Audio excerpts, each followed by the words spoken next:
Okay then, we should be live once more. Yep, things are looking promising there. Get the second screen set up and then we shall start to begin. Oh, there's a bit of a mistake. There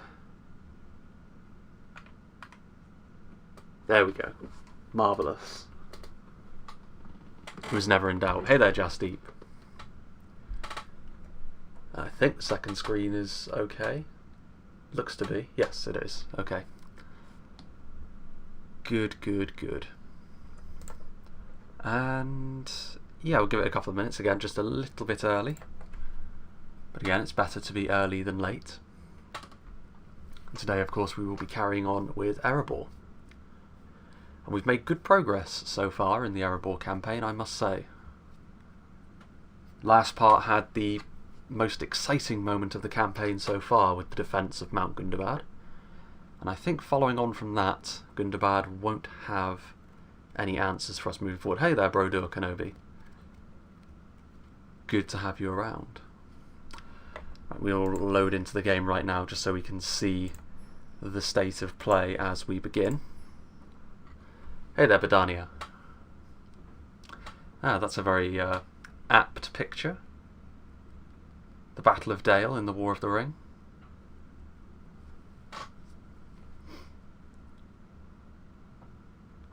Hey there, Demon's Hunter and Owen. Yes, we should be... The plan for this part definitely will be extinguishing what remains of Gundabad, because now they can't rely upon their doom stacks to pull them out of any more fires.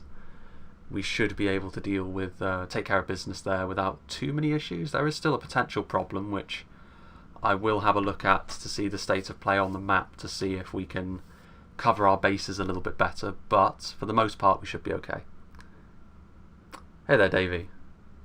Well, this is more like regular time for my live streams, to be fair.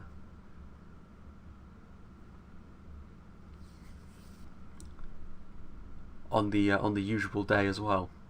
We will go through that a little bit more towards the end of the stream, but suffice it to say that next week it probably will be Monday and another day where I stream again, because of various things happening next week, but such is the way of things.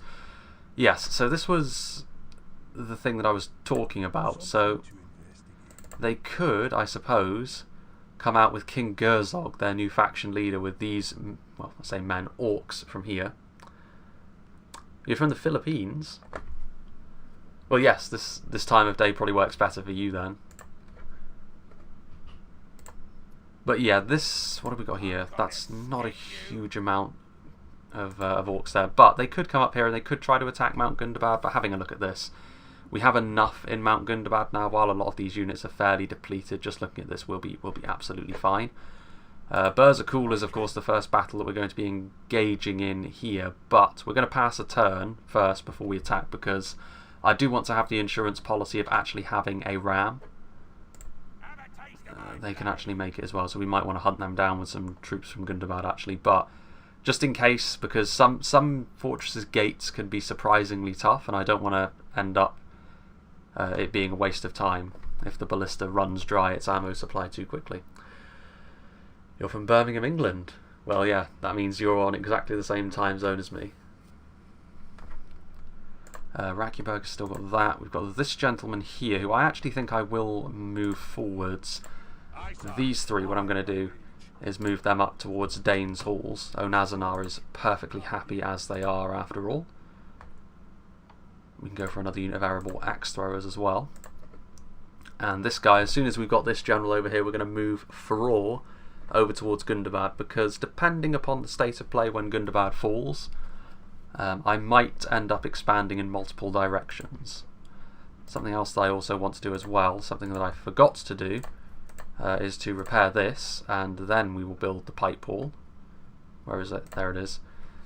That should be enough to make public order a bit less of a problem, and we've got another bunch of units on the way over anyway, so it shouldn't be that much of a problem. Erebor itself, we're still building units, including more Axe Guard. So as soon as we have these 2 units of Axe Guard as well, we will start moving over more reinforcements over here, because we will need to start mustering an army. over in this part of the map regardless of where we move next, because it will either be southwards into Moria, and then, well, it will, if Goblin Town is available I probably will try and go and grab it, to be honest with you, but the next main foe will almost certainly be Angmar, which should be interesting. They've got some good tools against us with all their armour piercing. But before we do anything else, it might actually be worth sending a few units outside without a general to see if we can get a man of the hour, to be honest. Another general would certainly not go amiss. It will give us someone to garrison Bursa-cool with. What else do we want? We'll just send all of our archers out because it will give us range superiority, and then we'll also go with... I want to be a little bit careful because if we do get too far away they could decide to go after Gundabad more directly. Go for a unit of cav as well. And a unit of... We'll go with a couple more units of damaged Erebor infantry. Okay. Captain Barlin. We don't want them coming to attack. We want Bursa-cool to go as smoothly as possible. And we shall fight. I don't know if the odds are such that we can get a man of the hour from this one, to be honest with you. But we'll see. If we can get a clear enough victory, maybe we can. Just someone to park themselves in Bursa-cool from now until the end of time. Right, what else have we got? Also, I'm going to rename a couple of settlements as well for reasons. I'm not going to rename as many as I did in the Aradunayim campaign, because in that campaign it makes a lot of sense, and Adunaic is also a much more defined language, whereas the Dwarven speech is not as well known, purposely so, because it's supposed to be a secretive tongue. So, right, yeah, this is going to be important, and then we also have complete ranged superiority, I would imagine.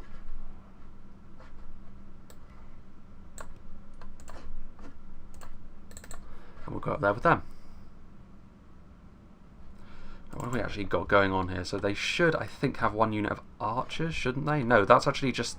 It is just straight up 3 units of Snow-Orc Raiders, so this is actually the kind of battle where we should be able to get a really, really nice ratio.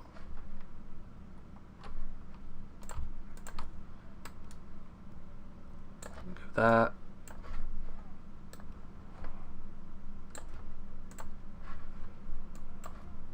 And we'll get our cavalry ready to charge downhill also. Just snow... Oh no, they do have some Snow-Orc scouts, I was going to say. Okay. They do tend to blend in somewhat when the unit's base is the same model. But it's only one unit. And they also suffer pretty much actually from the same problems that that our archers do, in that their armour values are not brilliant. They're probably better at range than the Northman archers though, to give them their credit. Right, this should convince them that this is not in their best interest to charge forwards. Ah, good.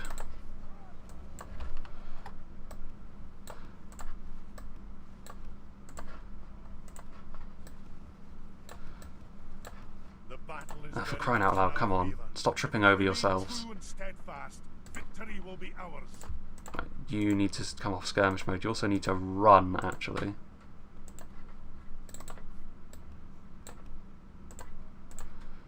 Right. Collapse in on that one unit there. I really don't understand why the Medieval 2 AI sometimes does this, where some of the unit listens to what you want them to do, but not as much of them as perhaps you would like. Charge downhill into them. And yeah, our Erebor infantry should be just fine. We outnumber them. And the Snow-Orcs are not exactly the finest. Oh, you're not even moving. This is embarrassing. I told them to move and they just decided to ignore me again. Right, there we go. Good. That should be the end of them, to be honest. It's not the end of the world. We don't really need to be overtly efficient in this one. Okay, yeah, now they're routing. Don't know if this is going to be Man of the Hour worthy though. Probably not. You can actually take a few pot shots at them.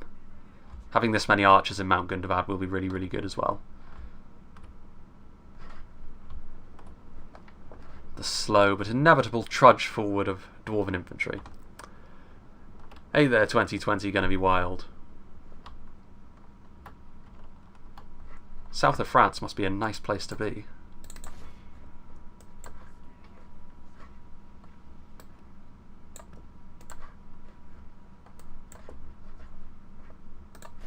They came back from routing, I suppose. Making a bit of a meal of chasing these boys down over here as well.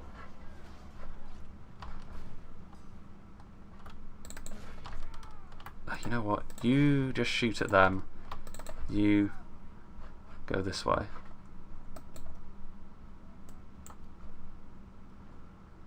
One of the Dwarven infantrymen can turn around, I suppose, as well.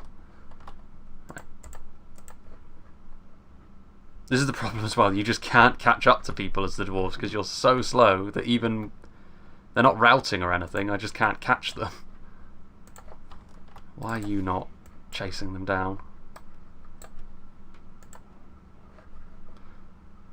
Right, yeah, this should be the end. And what have we got going on over here? Erebor infantry? Our men are winning the battle. Yeah, I would bloody well hope so. How have these guys not routed yet? It's because of this bloody engagement thing again. Engage properly, don't just engage with the front ranks.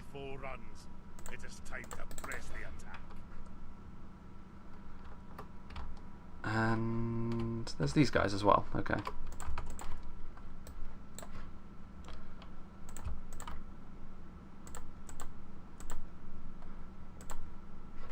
Okay. And chase them down. A lot of sun, no good for me because I need to work outside and it's hot, 20 degrees. Hey there, Angel of Death. I mean, to be fair, it's actually a clear day here as well, but not so warm. There's definitely more of a chill in the air at this time of year when you're in the south of England as opposed to the south of France. 54 losses isn't really the end of the world. Not a terribly important battle, that, but it stops any aid going to Bursa-cool. Yes, I do remember you.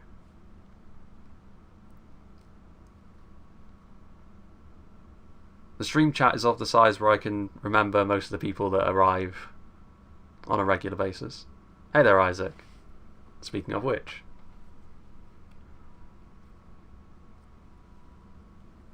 Yeah, we'll be executing all of them. More money. Glory to the king. We did get a man of the hour, and it's Captain Barlin. He's a social drinker. I think just drinker in general would be the way to go there, isn't it? Look at this man. He doesn't have anything in his retinue, but we now have a free unit of Durin's Guard. I'm surprised we got one of them, actually, from doing that. Okay, so we can't actually make it back. Well, actually the cavalry can, so we will send them back. These boys can't, however, so they will go back in there just to get a bit of free upkeep on some units. And they can just wait. They're continuing to siege. Ah, yes, before I move on. We have this, which we need to rename, which I'm going to rename this one to Fel... Kazush, or Kazash rather, which apparently this translated is, it's more debatable this because of how secretive the Dwarven tongue is, but apparently this translates to East Friends, which, considering this is the road that the Oricani would have to take in order to actually help us, I feel as though that makes a certain amount of sense. It's not a happy location at the moment, but there's no need to be too concerned over that, I don't think. As for this, we're still, I believe, Yes, we're continuing. I think the walls in this place are actually too big to mount, so I will actually maintain that siege, and that will be what we do for this turn, and then we will pass it, and then we'll attack it on the next turn just in case the ballista is not enough. You call a city Doomsday? Not for the dwarves. I actually haven't something in mind for Bursa-cool as well, because I think Bursa-cool is a straight up fully orcish settlement. I think that's black speech, isn't it? And considering this may actually be one of the oldest evil structures on the map, because I think the idea behind Gundabad is that they're Melkor's original followers. So this is like one of Melkor's original outposts. I do have something in mind, but that is something to consider for next turn.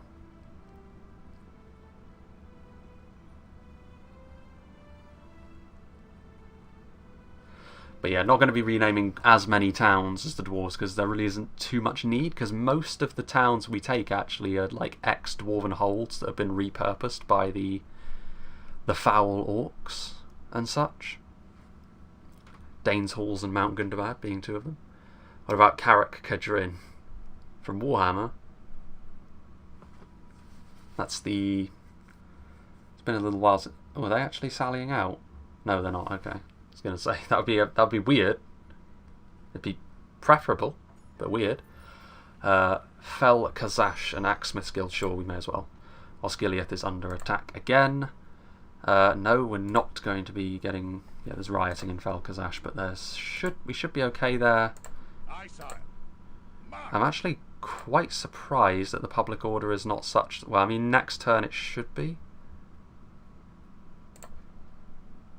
Surprising as well, because actually the dwarven culture in this settlement is actually pretty decent. There's just a bunch of unrest. I guess the distance to capital is fairly substantial at this stage. How strange. Right, construction report. Erebor, Onazanar and Fel Kazash, but we've already got that. So Erebor itself, what can we build here that would be worth our while? That is something we probably do want, because eventually we're going to want to be building more and more units from Erebor, but I think for the time being a fairground will be nice, because it will just give us that extra bit of cash. Make Erebor that powerhouse that we need it to be. With the arrival of this new general here, I'm wondering actually... Yeah, we will keep moving you over here. You, we shall move outwards. Get the Flammenwerfer. Right, do we want anything else? We can't recruit anything here other than diplomats and spies. We will need a culture building eventually, but the Hall of Durin comes first, because it gives us a bunch of benefits. We are very close now to being able to upgrade Rakjeberg and making it a settlement that actually does something for us, which is nice. I do think, yeah, it's worth building Iron Hills Mattocks where we can, because that's a unit that we'll probably transition away from Erebor Infantry post-Barracks event, but Iron Hills Mattocks are still decent because of the AP punch that they do give us. Okay, so there's another little army coming out here, but we'll deal with that after we have done this. So let's assault. They probably will get... Well, Marauder Chief Bolesmug is here. So we've got 3 generals. That's pretty decent. That is a decent amount of power they've got in those generals. However, that is also the only power they really have in this army as such. The Snow-Orc Raiders, Orc Defenders, like none of this is like the Orc Fighters. All of it is very, very average.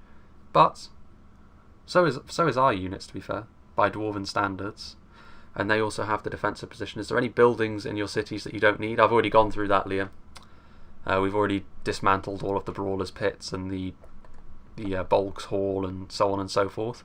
There will be more, of course, in Bursa-cool that we need to do. This is a fairly even fight, to be fair, and this isn't the best army, and there's a large proportion of my army that is labourers. But, you know, labourers, they may be, by Dwarven standards, a very, very average unit, but they're still armour-piercing, so they still have some use. And we still have a ballista. And we still have axe throwers. But still, this is like a genuine fight. Possibly the last genuine fight that Gundabad will be able to put up. I'm surprised they've still got this many generals, to be honest with you. Right, yes. I cannot recall if this place has ballista towers, actually, looking at this. I'm not sure if those towers count. Right. Do they? I mean, it does fashion itself as a tower. And yeah, this is definitely a Shadow of Melkor inspired settlement. So we will actually deploy a little further back.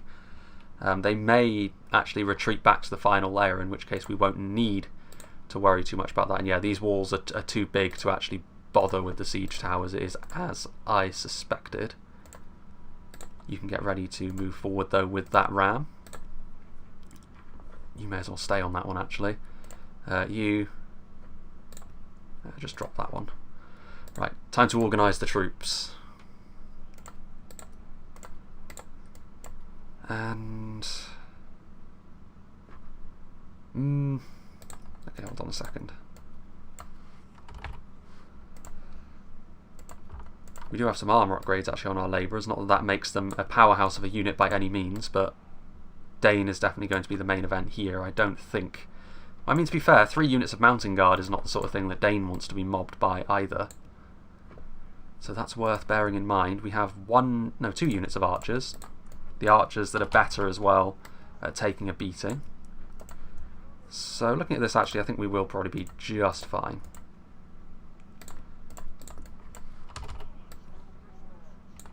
The overall quality of their basic units as well is not going to be enough, you would hope.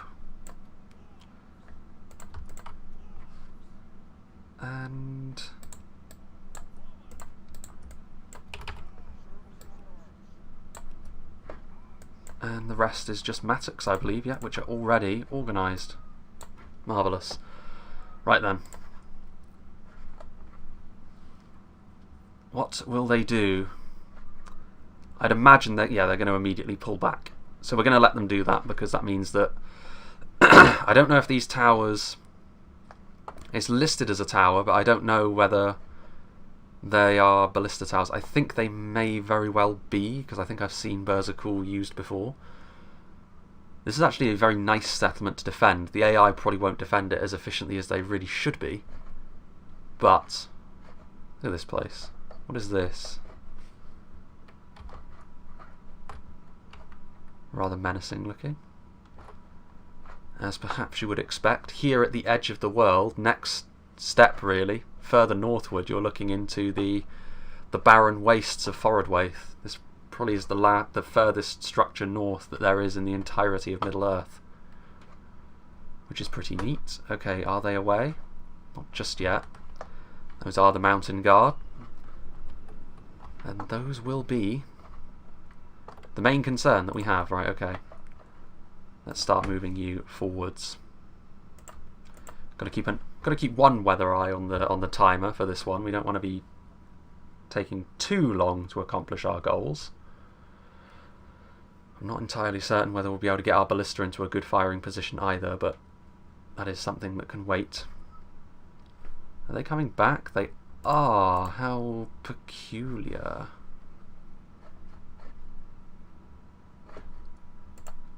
Well, I mean, if they only want to send one unit back, especially if Snow-Orc scouts, yeah, they are ballista towers. This could be quite messy, actually, if those ballista towers get their work done. Although if it keeps going after the ram, I'm not all that concerned. Those Snow-Orc scouts don't have a particularly good angle of fire down onto our labourers below. That is the problem with Med 2, or one of the problems with Med 2. Our men have reached the gate with a battering ram. Of course, in reality, this would be absolutely perfect for a unit of archers like this to shoot right down into them. That's how the battlements are arranged. But in Med 2, you have to shoot up and over things. There we go. Now is the time for brave hearts and brave deeds. Brave hearts and brave deeds. Right, well, you can actually, because there are no gates further inside. What is this? Orc hunters. Right. You charge in, and we'll also get the Erebor infantry on the way forward as well. Actually, you wait.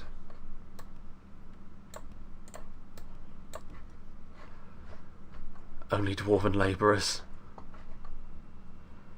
They've got the armour upgrade and a weapon upgrade and their armour piercing, so as far as entry level units go, you could stand to do far, far worse. And indeed, among like elven units, for example, there is actually 3 gates on the front here, but we only require the 1. Yeah, they're going to start shooting at us, but don't need to worry too much about that. Get you in here as well. Actually, we may as well pour forwards because we take so long to get into positions anyway that Dane. Surprised that they're going to get up onto that wall there.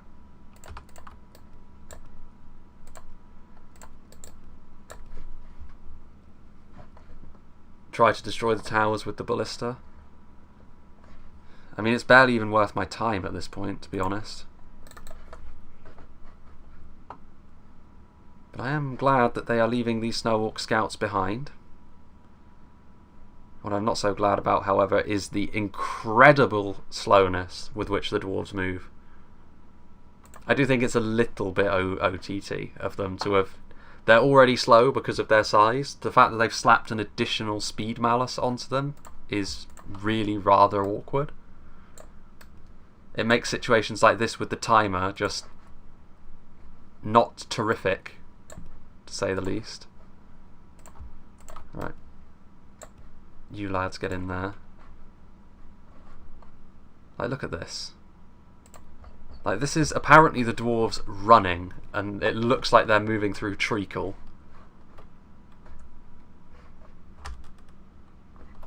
Right. You go over there. You head up there. You can go this way as well. We'll sandwich the archers between our Erebor infantrymen. I mean, I'm storming in as quickly as I can, Kroger. This is as fast as we can move. As poor as that may be, this is our lot in life, unfortunately. And they do have 3 units of mountain guard, which does concern me a little bit, but I think thanks to the timer, we're not going to be able to... Right,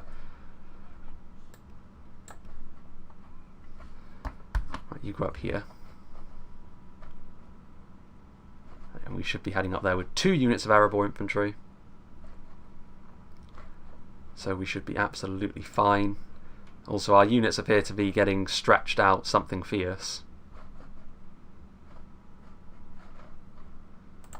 Yes, here we go.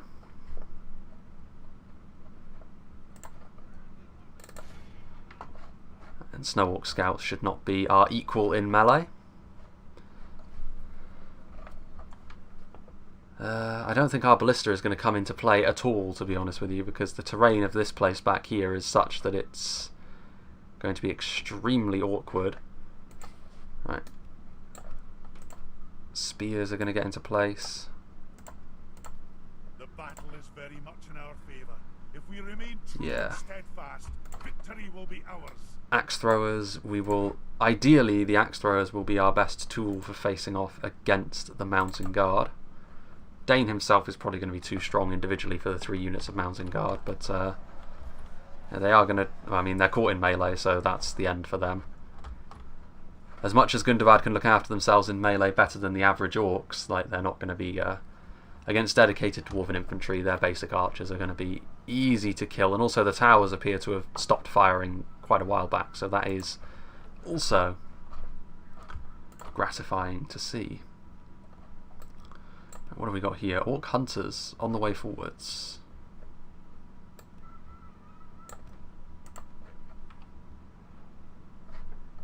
As well as some more Snow-Orc scouts. Remarkable. Just roll forwards with you then. The slow tide. Hello there, Mats. Good to have you around. There's actually some Orc hunters on the wall as well, so they've got 3 units up there, which is, again, very questionable. All ranged units, none of which are particularly fantastic. Ah, they're going after Dane with javelins.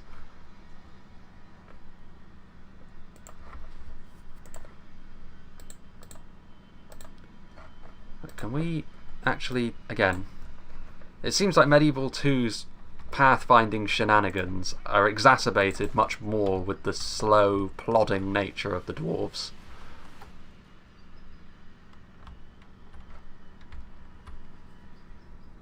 Stiffbeard, oh no, Stonefoot Spearmen. The Stiffbeards are the archers, aren't they? Yes, that's quite correct.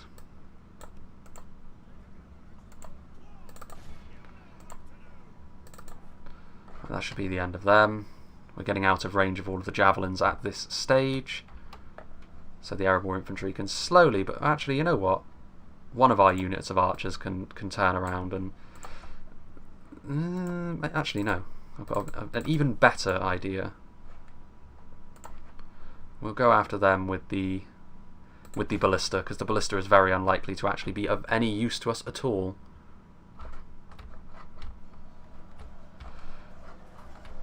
Yes, and this is where, again, the fact that they've just thrown their ranged units under the bus means we can very easily deal with them. What are they doing?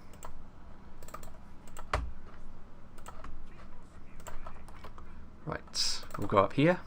Good thing this isn't a gate that closes, otherwise I'd be in massive trouble. Right, we could do with some mattocks up here. We'll probably put Dane up here as well, actually, now that I think of it. 2 units of mattocks, Dane, and a unit of Stonefoot Spears. Possibly as well, if we can manage it, some axe throwers to follow them in. Might be a good idea to actually use these axe throwers here just to get through this area a bit quicker.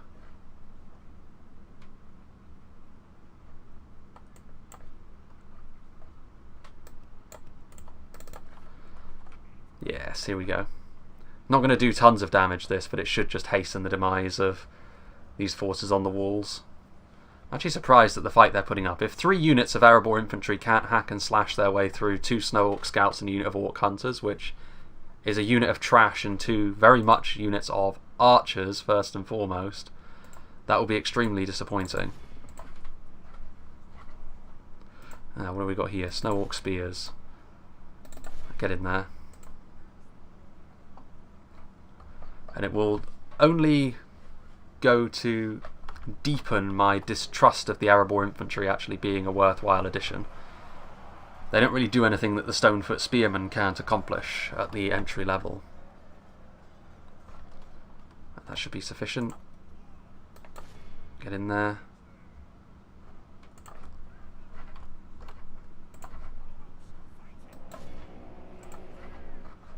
And Dane himself will also start moving over here. If they want to send the wargs over here, please be my guest. 2 units of spears and nothing but armor-piercing shock. The time limit does somewhat concern me at this stage, however. We need to be making more progress for me. So I think what we will do... What are we being attacked by?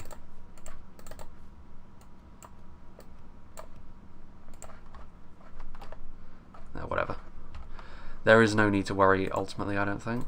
Snow-Orc spears. These guys are very tight. Okay, let's go for the stubbornness of the dwarves. We'll go up here with our mattocks. We'll just slide right on through. Get some Stiffbeard archers going up that way as well. If need be, we can send some labourers to either side, should they be needed.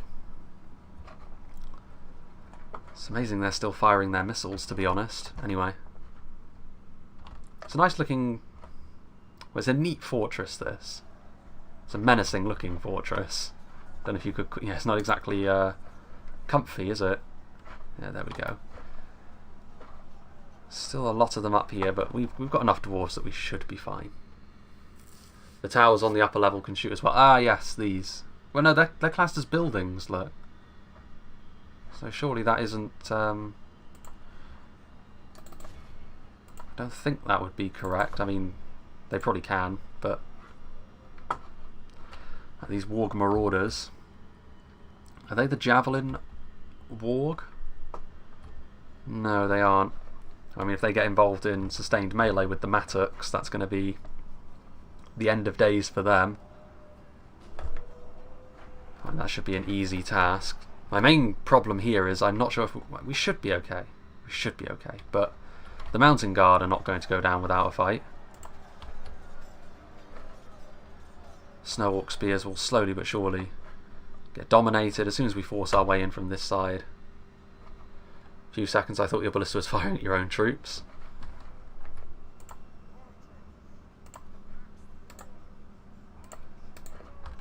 Yeah, I don't know what these boys are doing. They're just trying to force their way through my mattocks, which will not go well for them.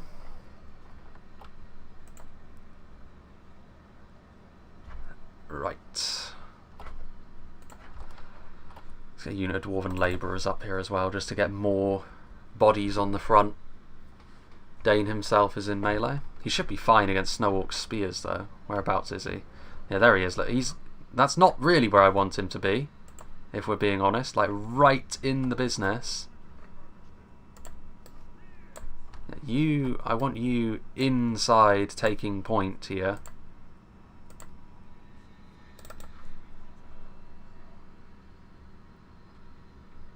Yeah, there we go. Get some mattocks in here.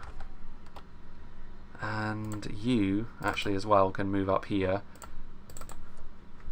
If we can get in and get up on top of these walls especially, that would be absolutely spicy.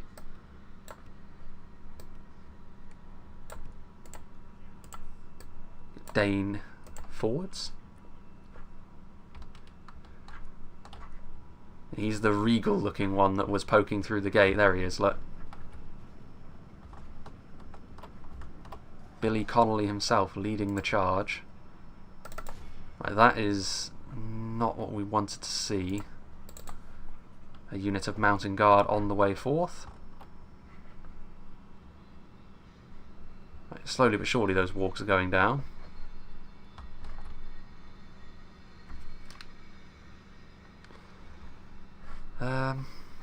What else do we want? Right, yes, if we can get up here at all, we want to do that. And you should go up here. Right, here come the Mountain Guard, which is a sign, honestly, that Dane needs to start getting involved. But with labourers sort of blocking the way, I think we do actually want some more labourers up here as well. All of these guys can pour in from the other side. Yeah, time limit wise we should be fine here actually. It's just how slowly these wargs are dying.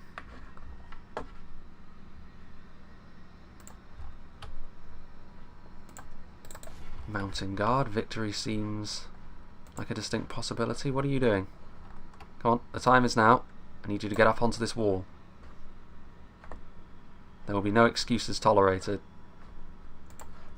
And then these boys. We've got mattocks in there as well, so armour piercing and the like.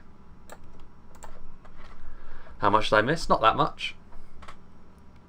I think Dane would be alright if he got charged by a warg though, because spears have got charge defence, don't they?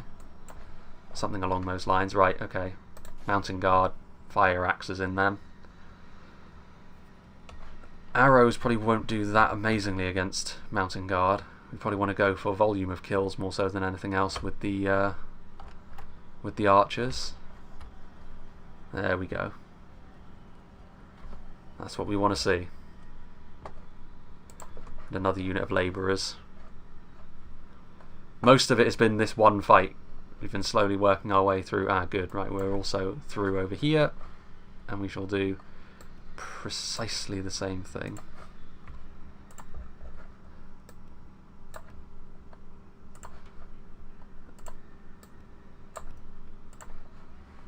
Right, what else do we have down here?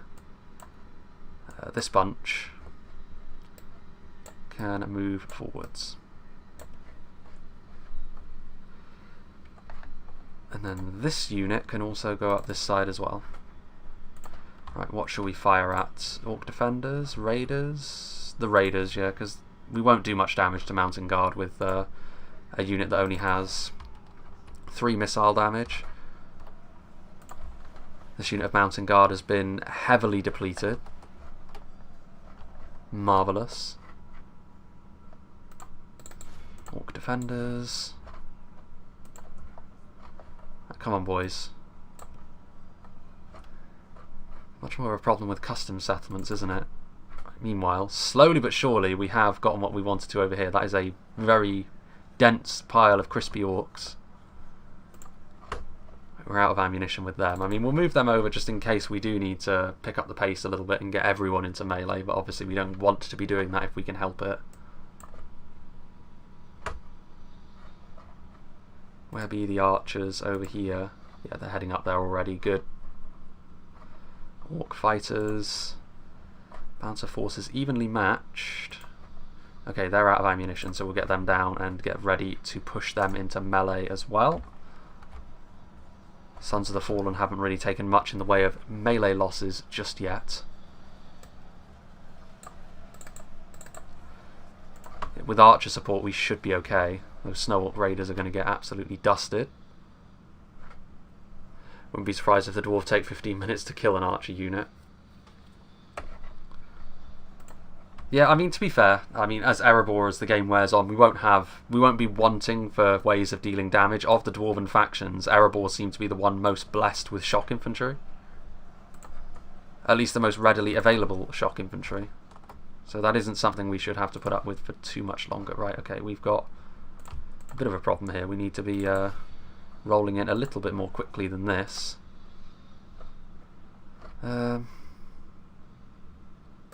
Yeah, shoot at them, if you please. And then you move further along. See if we can take pot shots at one of the units of mountain guards somewhere.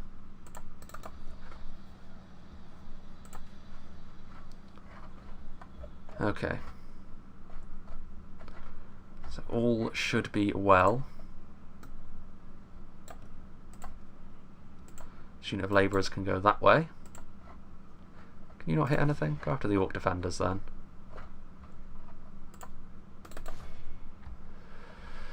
Good old attrition warfare.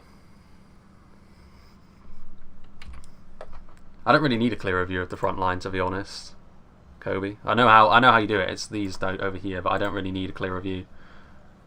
I'd rather have this so I can see the arrows that are further down here. I suppose one. Our men are winning that's the fine. battle. If we continue like this, we will smash the enemy. I should certainly hope so. Yeah, shoot at them. Mountain guard. Only half the enemy force remains. It's not been a battle without losses, but that's never really the case with the dwarves, because skirmishing is just slightly more of an awkward prospect.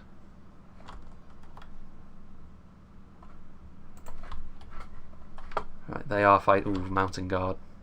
The enemy Well, there goes the dead. chief general. Let the crows have his miserable bones. I suppose actually, fire at the mountain guard now. Those poor axe throwers are going to get torn to shreds by mountain guard in melee, but these gentlemen throwing their axes. They really need to be getting into a position where all of their unit can fire, though, rather than just a portion of it. And with archer support over here we should be okay, even without the power spike that is Dane's unit. He still hasn't taken a loss in melee, we're still at 75. Our labourers will do okay against orc defenders as well. Another unit of mountain guard is on the way across, which is a sign that these boys should come over to this side of the battlefield. Yeah, those axe throwers in melee got torn apart, but we expected such things. Right, and the Erebor infantry is victorious on the outer walls now, so we can move them forwards as well. I doubt they'll actually make it here in time, but you never know. That unit of mountain guard there actually is a very juicy target that we can't afford to pass up. Are there Dragon Slayers? There are, your enemy's friend, but they're a post-Barracks event unit that we'll get from Erebor, the Erebor region. They're probably the best unit of line infantry we have. That's arguable, depending on what your definition of that is. They're the most damaging unit of line infantry we have overall, though, because of their armour-piercing qualities. Our soldiers have proved their worth today. The enemy's walls belong to us now. So they're going back this way now, having taken a little bit more damage from our axe throwers. So they're trying to stay away from our axe throwers wisely. It's an even fight, this one. Just shoot the mountain guard as well. You can get down. My lord, only half our force remains. What else have we got here? Mattocks. Push on forwards. Dwarven labourers, push on forwards. Stonefoot spears. You can squeeze in from the side as well. They're going to make their way over here very slowly because of how exhausted they are. Victory for the Orc fighters. They're literal garbage. We've got Stonefoot spears in there and everything. Is there still the remnants of a mountain guard? No. Remarkable. Okay, well, throw your axes in there then. Reverse the course. Right, yeah, push onwards. We took a few losses there when we got into melee with the mountain guard.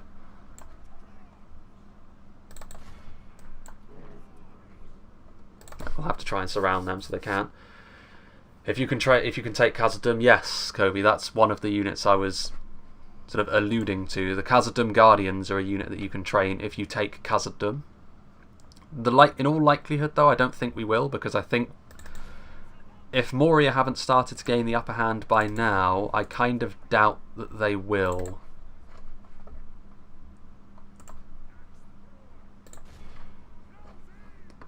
I think Balin will probably be victorious. And I'm not going to declare war on the Dwarves of Khazad-dûm just because I want to train the unit that comes from there, because that's narratively completely destructive. For the same reason I won't do the same to Ered Luin now that they haven't taken Sauron's bargain. Yeah, that poor unit of labourers got ripped up by the mountain guard, but we did the same to them. Good news. Our men are in control of the Plus, it's not as if we're hurting for area-specific units. We've got the Dragon Slayers, we've got the Axe Guard of Erebor, we will have the Hammers of Gundabad. We will probably be able to get the Sons of the Fallen as well. So that's 4 of the 6. Yeah, and those Mountain Guard are taking damage. Where's Dane at? Should be able to see him. He should stick out. There he is. Yeah, he's still just fine.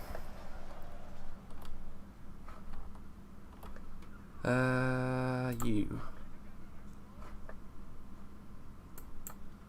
Good. You get down off the walls.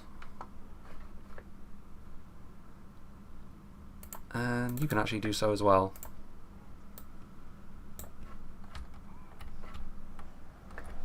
So we will get victory here, I think, provided we can kill them off quickly enough. That would be most unfortunate.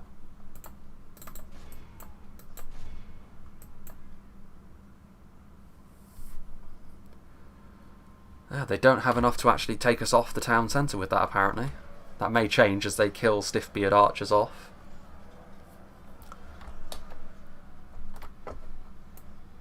God damn, you're slow. Charge! Okay, yeah, it's gonna be a fast forward job, this one now. Oof, that frame rate though. I suppose it's all the reflective water that this map is surrounded by.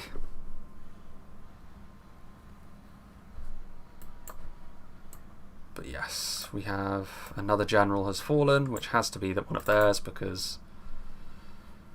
Oof, yeah, that frame rate though. Sons of the Fallen can be trained from Misty Mountains and Dane's Halls. Well, yeah, Goblin Town is one area where we will endeavour to take, but yeah, since we already have Dane's Halls, it's not 100% necessary. Also, it's not as if we will be starved of Sons of the Fallen action because Dane is here after all.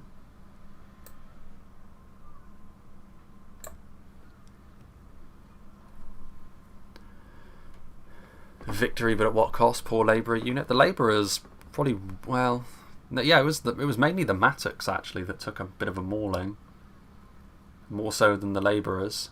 Our men are winning the battle. Although I guess the mattocks Like this, we will smash are really just miners that are a little bit more proficient with their pick when it comes to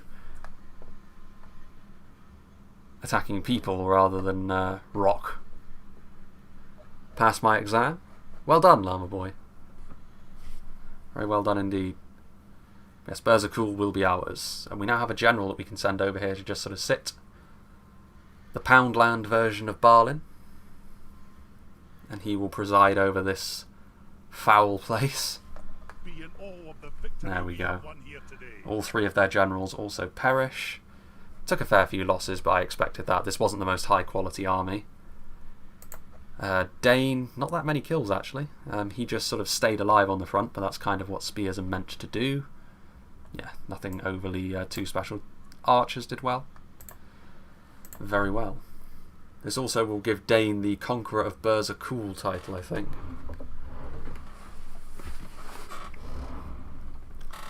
Not that... The thing is, like, you getting your named generals to have all of the boosts that taking these important locations on the map have, it gives you command bonuses and such. It's kind of wasted on the named generals because they start off with stats that are so high. But still, it's cool. That will be the end of this bunch. Oof, 3 generals collapsing one after the other. Glory and honor. We have Right, we'll exterminate the populace here because this is almost certainly a filthy haven for the orcs. Yeah, it is. Look at that Melkor's shadow. As you would expect from a place such as this. So for this, perhaps what we want...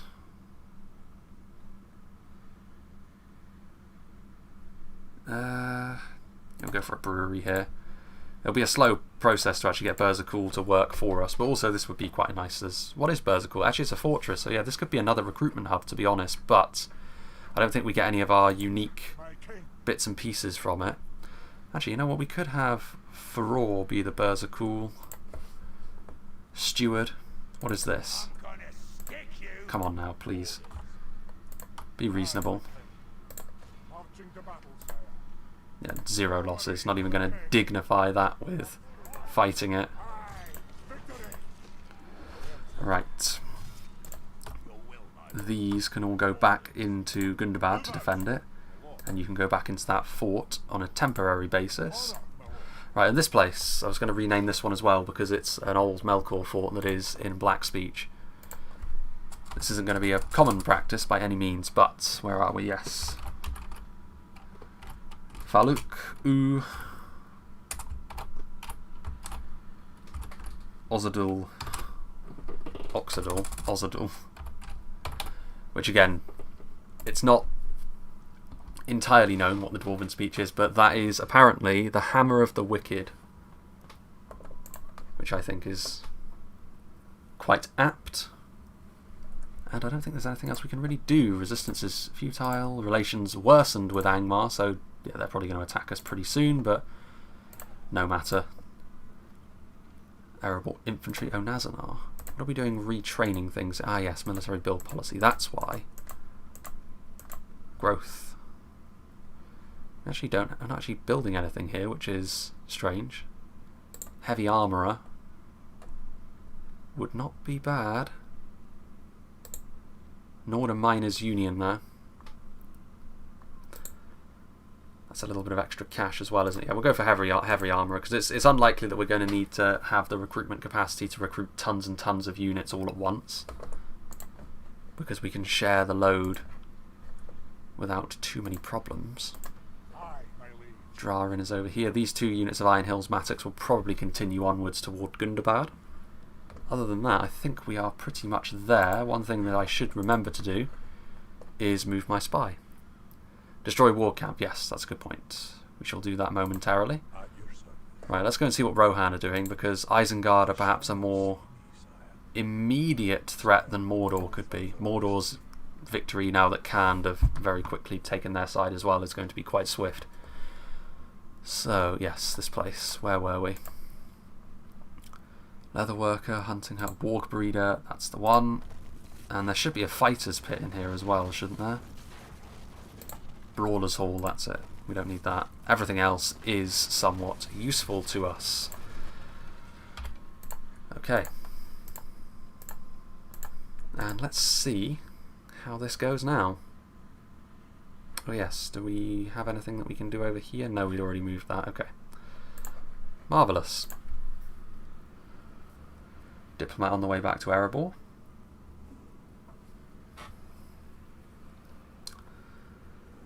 Dale still hold on to the territory next door. Oh yes, we have that spy over in that territory, don't we? We need to send him down to Mistrand to keep an eye on what Rhun are doing. If Rhun start to beat Dorwinion, then we will form up an army with Thorin Stonehelm in Kirit Cathol and just head down there with the Banner Army to try and help Dorwinion and Dale out. But between the two of them, they should be alright, to be fair. Dorwinion have beaten Rhun on their own both times previous. So with a little bit of help from Dale, that should be even more the case. Go on, Khazad-dûm. Yeah, Gundabad know they're finished at this point. We'll head down with possibly not Dane, actually. Yeah, eventually we'll use this as a sort of basic recruitment hub. Erebor expands. The fortunes of the dwarves are brighter than ever. Long had the dream of the mountain realm of Erebor been confined to the dusky iron hills, but now it seems that the death of Smaug has given a glorious fate back to the dwarves.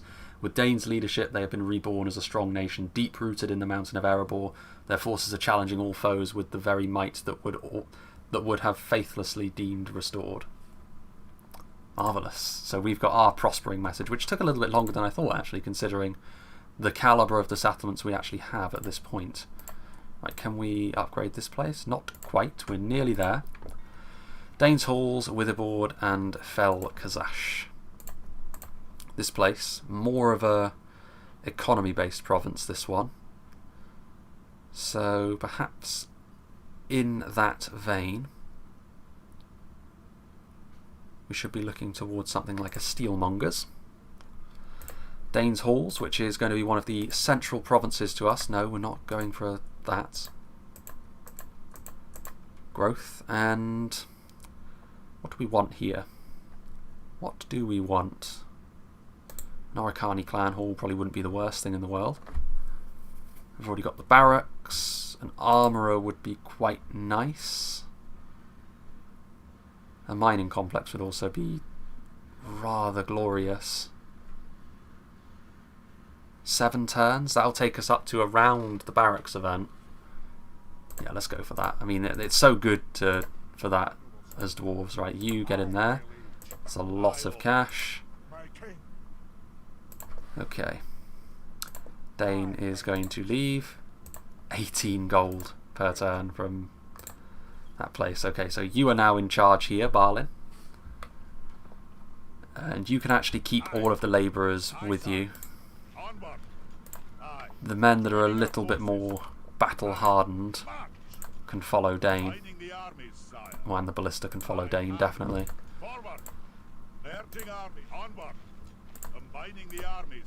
And Dane will be the one that we move on to Yule-stone with, I believe. Faror can get into that fort. These mattocks can keep moving. Recruitment report. Yes. We need to start sending off over some stuff from Erebor as well. Gimli is going to have these Axguard of Erebor with him. You must both culture building because Barracks event is near. I know what I'm doing, Badania. I'm not going to stop building something like the Hall of Durin when it's only 4 turns away from completion to switch to a brewery. It's not going to happen. Right, and this bunch can also go with them. Bit of reinforcements for Gimli. Rakiberg, Danes Halls, and right, so they are fine as they are. Might be worth actually at this stage, because of the close proximity of everything, getting some units to go into that fort on the Angmar and Rhun border.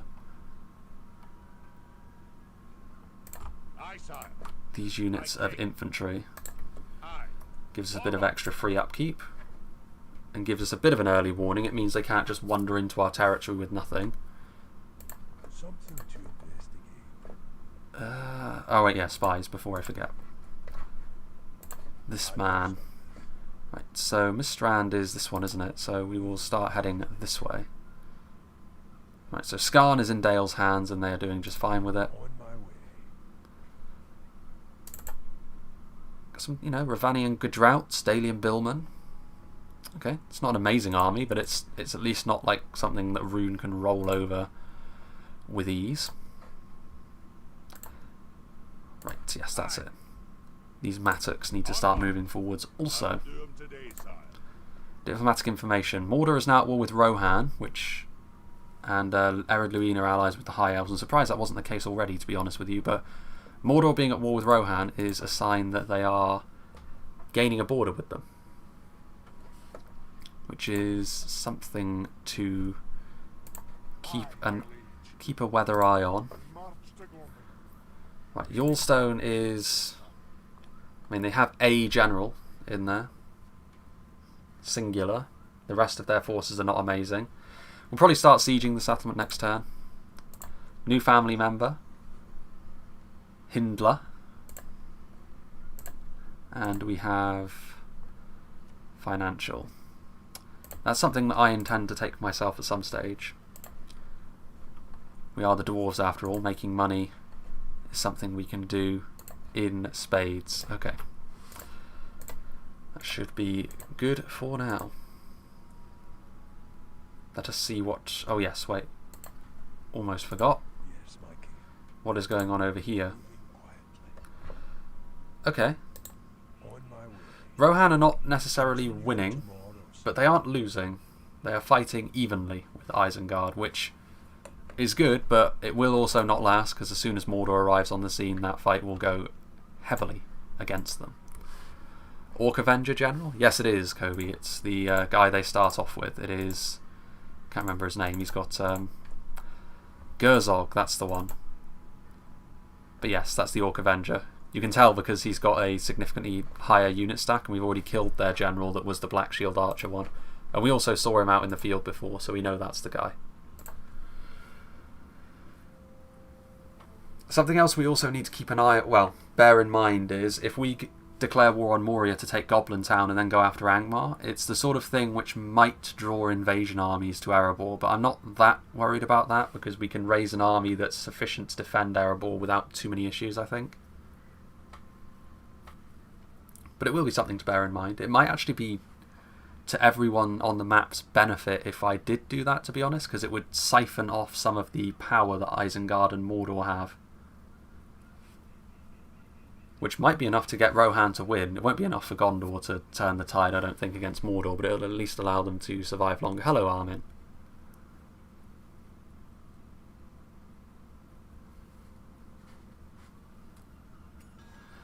Betrothed, Balin to Dunhilda. Yes, Alkford is besieged, which is probably Isengard doing that, because Dunland were actually struggling at one stage, and Enedwaith were doing quite well. Right, so we've got a brewery over here. So slowly but surely that will start to increase in our favour. I mean, to be fair, this place is pretty worthless to us in most respects until we... This will also increase happiness, so we'll do that. What else was it? Not that. Not that. Not that. Relations improved with Lothlorien. Good. Marriage celebrations. Rhun is still the financial powerhouse. Right, that's something else as well. This is on auto-manage, isn't it? No, it's not, but fair enough. Right, we need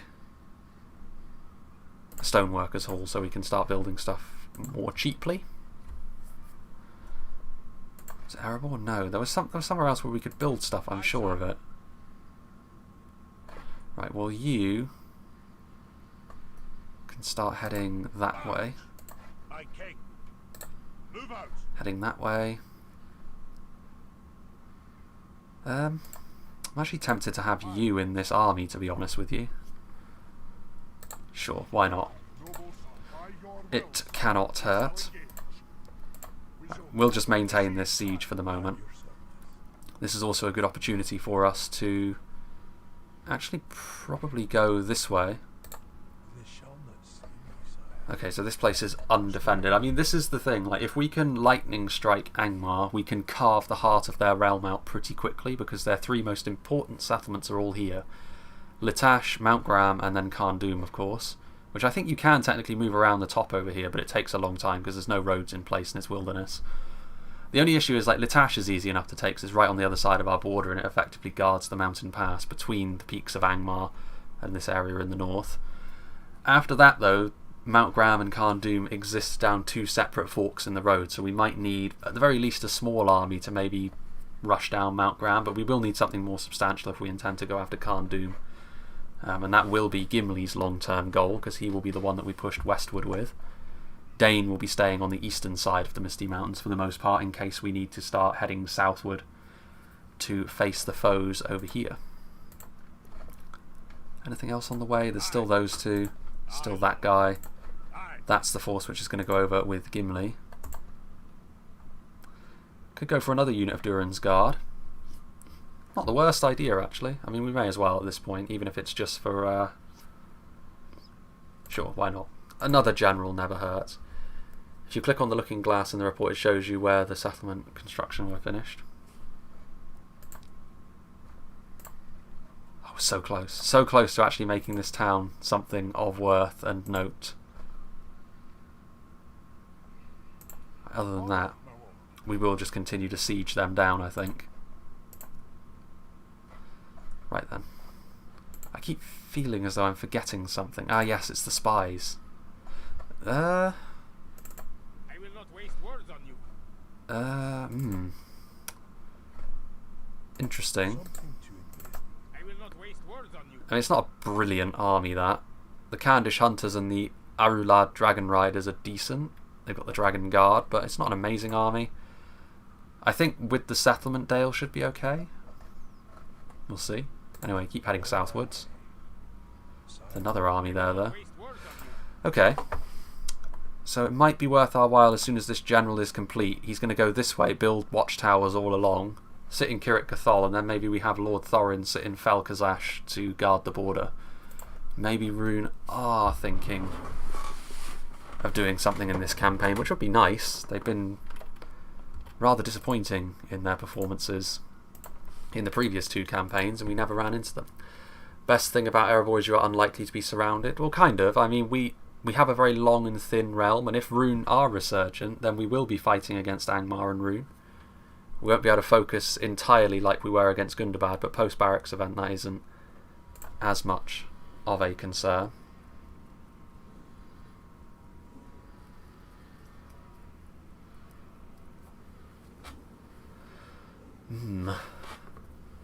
I mean, Dale got their prospering message, so you'd think they'd be okay, but then again, Dol Guldur can also impact Dale negatively.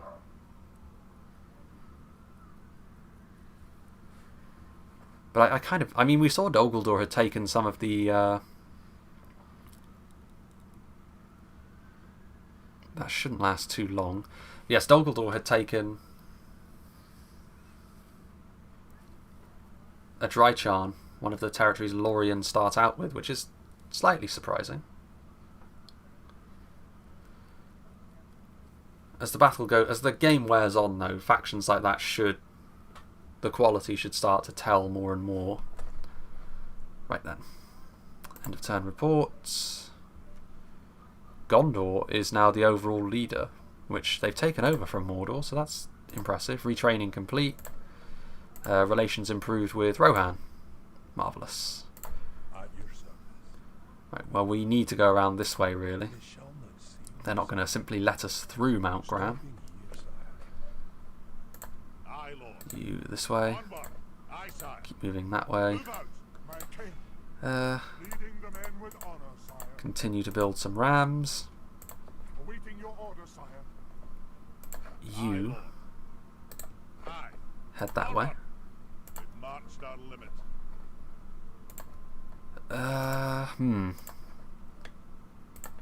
Still building. 2 turns away from the Hall of Durin being complete. 1 turn away from a fairground. 1 turn away from a mining complex, so we're about to get an even bigger spike of cash. I think that's actually all we can do for this turn other than move our spies. Right, speaking of which, I mean, this spy can probably just stay here, to be honest with you, just to see what transpires. Although, it might also be nice to see what Gondor are actually doing. Helm's Deep has been reached.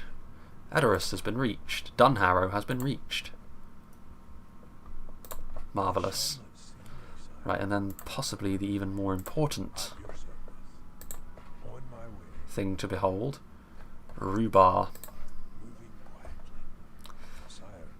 Got a few armies over here, haven't they, Rhun? Okay. Okay then.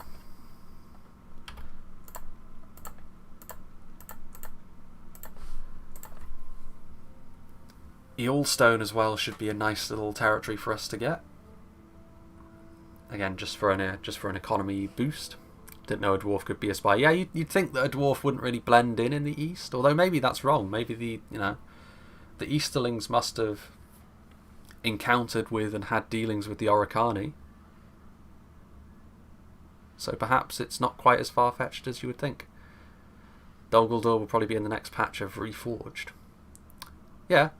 I just don't know when that patch is going to be, Morris.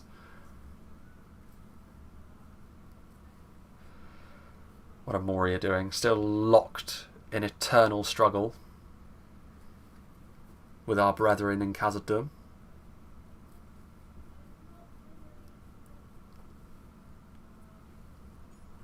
Military report. Great tidings, my lord. Our armories and supply lines are now operating at full capacity. The Barracks event is here at turn 61. Alkford is besieged again.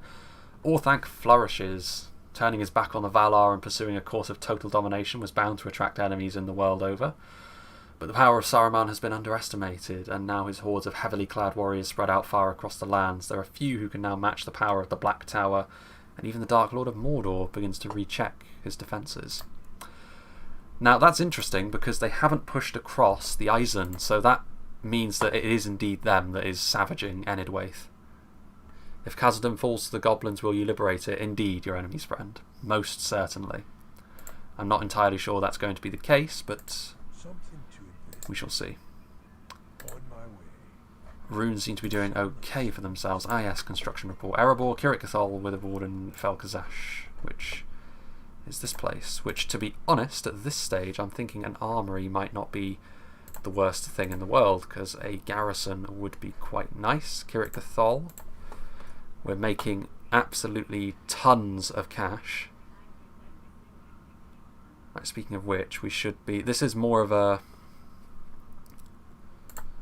We should actually be looking to recruit more units from this place at this stage, because we will be wanting to get a force, a genuine force, over to the other side. Other than that, however, it was intended to be... Oh, Iron Fist hammers already. Those are tier 3 units. Right, yeah, we'll go for Great Roads because it means that we can just move a little bit more quickly over here, which is most important. Right, the question is, what direction do we want to move in first as it pertains to units? Archery range is an interesting way to determine it because it's entirely axe throwers that are constructed there. I think in Erebor, first and foremost, we might go for an Oricani Royal Hall just because it gives us some free upkeep slots. And the Blacklock Engineers. Khazad-dûm is one of those factions that the AI really struggle with when I play as the Dunedain. I have to set them up to be useful, but it was worth it. Interestingly enough, Xavier, that's another thing. People keep telling me how Rhun always beat Dorwinion. They've lost both times. Khazad-dûm have won both previous campaigns. They have won. Steelmongers might... Yeah, because this place is... Yeah, it's a little bit of extra cash, and it's so cheap and quick. And we're already building... That right. Oh, Nazanar, on the other hand, we're still 2 turns away from a heavy armourer. Witherboard, we should be going for pretty much out of... What have we got going on here? 41% dwarven culture, that's not enough. Go for a brewery. Danes Halls, we're still building stuff. Rakjeberg. Next turn we'll be able to upgrade that. Mount Gundabad, 1 turn away we should be able to construct. Relations improved with all of those people. Relations improved with the High Elves. War declared, Breland and the Goblins of Moria. Path blocked for him. Right. Enough of this nonsense. Actually, hold on a minute. Maintain the siege before we... You go down there. You continue across there. The last thing we do this turn will be to capture Yule-stone. We will move our spies first, lest I forget. Aldberg is still held by them, so that's good. Mordor haven't decided to try and circumvent Gondor entirely. Erebor don't struggle with elite units. Well, no. Yeah, we'll be able to get tier 3 units on the go pretty quickly then if the Oricani we can build straight away. We've already got a few tier 3 units in the Axe Guard of Erebor, technically. They don't do quite as much damage as the other shock infantry we've got in melee. They're a little bit weaker in melee, but those throwing axes they have are more than enough to make up for that, I think, because they're very damaging, and the speed at which they deal that damage is very significant. Right then, let's have a little look at what he's got available to him. Not much. He doesn't have much in the way of archers either. Okay. We'll just save it there just in case of crashing shenanigans. And this is Gundabad's end.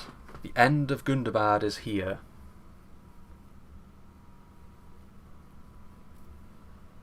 And I think what we'll do is we'll probably declare war on Moria to go and grab Goblin Town, and we'll probably do it with the general that's in this army here, along with Dane, because I think the title is somewhat wasted on Dane, given his stats already. Right then. Right, you're not going forward, you're already damaged. Just in general, actually, you two will get ready to roll forwards. This is an orc town, so we don't need to worry one bit about any sort of towers coming for us, which is very, very nice. You will go forwards. Drop the ram. Just in case they sally out with their wargs, we will follow them in with the spears in typical fashion. And as for the rest, we will group up the rest of the infantry. And that's a powerful, powerful force. King's units are really good against Rhun. Yep, and we will be building a lot of them because they aren't region locked. Most of our really good stuff is actually region locked to some extent. It is worth bearing that in mind at the very least. Ooh, Orc Avengers, yeah, go after them.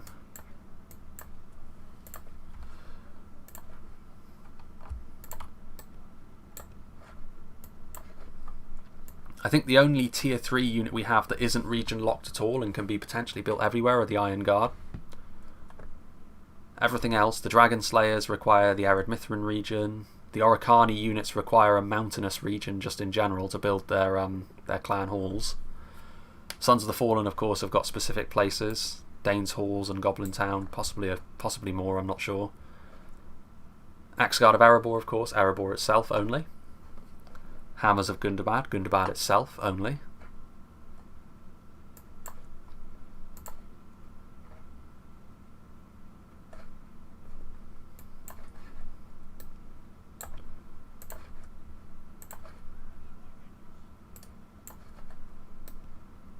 You go over there. Really not that concerned about this one. Hopefully we can snipe out their general. They're Orc Avengers. Are they going to try and move outside the settlement? That would be bold. They're going to try and shoot us down, regardless of that. You shoot at them. Don't have the best range on these archers, do we? That's not it. You just fire at them. This is all going to come down to us just beasting it out in melee as per usual.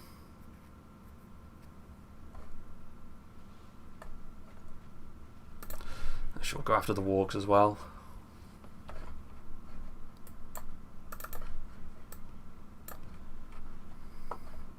Iron Guard needs a lot of culture. Yeah, that's true, Kobe. Any tier 3 unit. That's a requirement for any tier 3 unit, though. Are they coming outside? Be an interesting choice.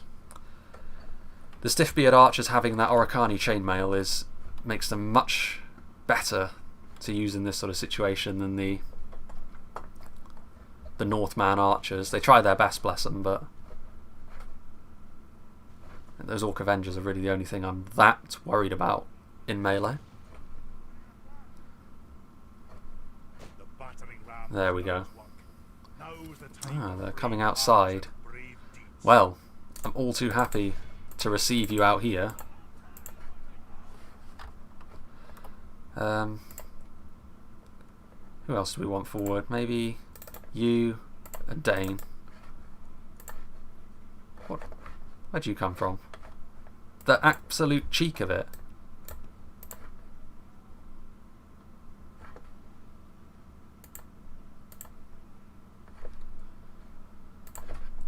They're still firing at them. Good. Actually, we'll just move forward a little bit more so we can shoot the Orc fighters, because they're so weak to these kind of attentions. Erebor is rich, but there's nothing richer than Khazad-dûm. It's because of the Mithril Mines, right? It's a unique building which makes you tons of money, even by Dwarven standards, from mining.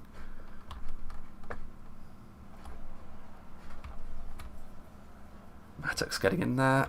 Armor piercing. Interestingly enough, our affinity for armor piercing hasn't really been all that useful against Gundabad, but regardless of who we fight next, it will be a little bit more so.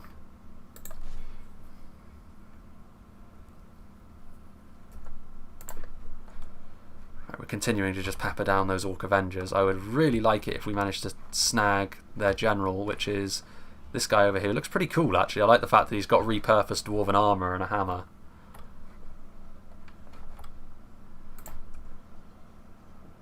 Snow-Orc plebs are no match for Dane and his boys.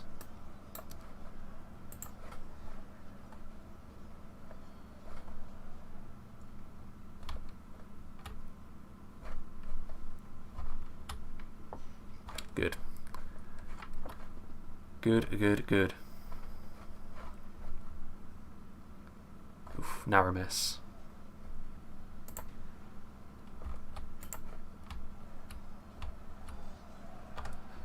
Push in after this and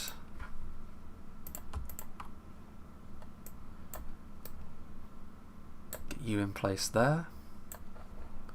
Axe throwers can also get ready, because as soon as we get them into the settlement, they will probably have plentiful targets with which to choose to hit.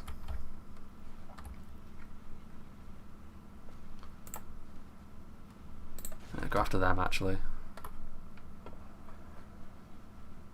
They're wearing stolen Dwarven armour. That's the whole point behind the Orc Avengers. Like, they've got these... They're avenging the Fallen Orcs. You can see they've got Dwarven axes in place as well. Some of them are wearing Dwarven helms. Bits of Dwarven armour. It's a cool unit.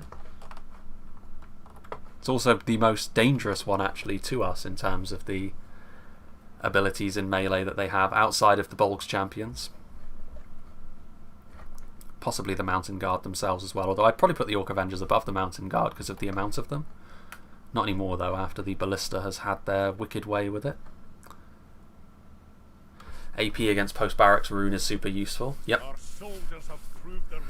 The issue that we may have with Rhun, if we have to fight them, are the Gamp Rim. We don't really have... If it gets down to a melee ground war against pikes, we're a little bit exposed, but that's where our axe throwers come into play, I suppose. Right, don't even think about it.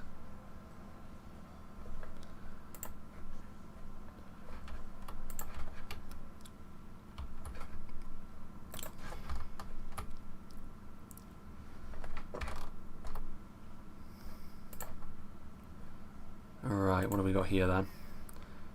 Right, let's just try and force our way in with the Oricani. And perhaps with Dane as well, because he's just such a tanky boy. And then let's get some axe throwers in there as well. They're going after them actually with their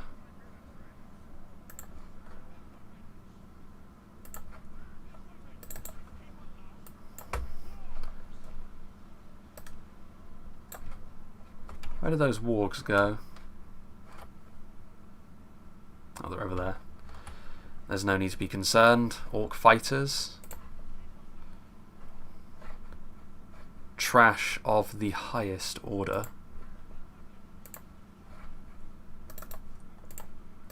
Go this way with them. Get in there. Axe throwers. Get over there. Imagine the ballista snipes Dane. The ballista's out of ammo now, so we don't need to worry a little bit about that. Right, actually, you... No, I'm a little bit concerned about you, actually. You're not quite as beefy as Dane is, so we'll... God, this is... I still can't get over the fact that this is the dwarves running. This is them moving at full speed. Our men are winning the battle. If we continue like this, get some Erebor infantry in here.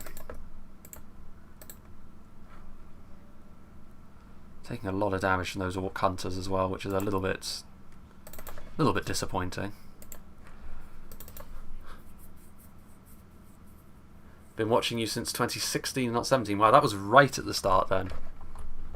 Right at the start. Ow. Excuse me. Rude. Attrition is just how dwarves roll, I guess.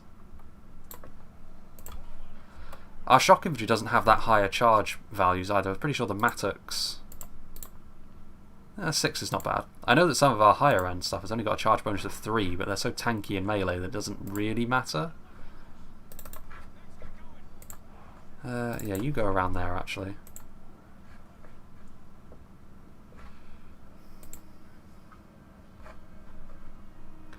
Yeah, that... questionable.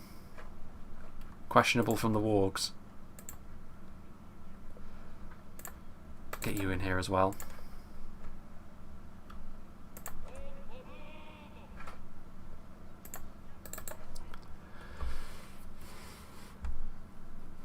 King's Warriors are good axe throwers and good infantry. Well, yeah, it's the same sort of dynamic as the Erebor infantry and the Erebor axe throwers have to one another, isn't it? Get that way. Charge into them. Keep throwing into them. It's just a matter of time. It's just a slow process.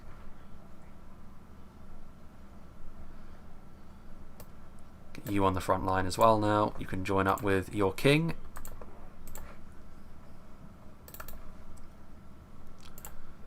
You can go around as well, actually.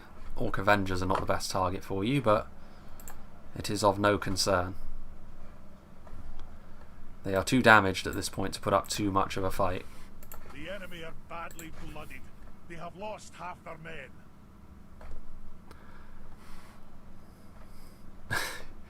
Sounds like a long time when you put it like that, doesn't it, Logini? Grand Siege of Minas Tirith?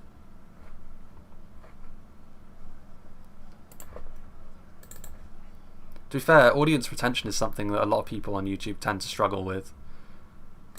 Which is, you know, it's a good sign that there's still people from those times that are still watching my stuff. I think a lot of that has to do with the fact that I'm just consistent, though, in what I offer. And it's niche. So while my audience isn't massive, it is at the very least something which continues. What is going on over here? Orc hunters. Running for the hills. Right, let's just push through with you.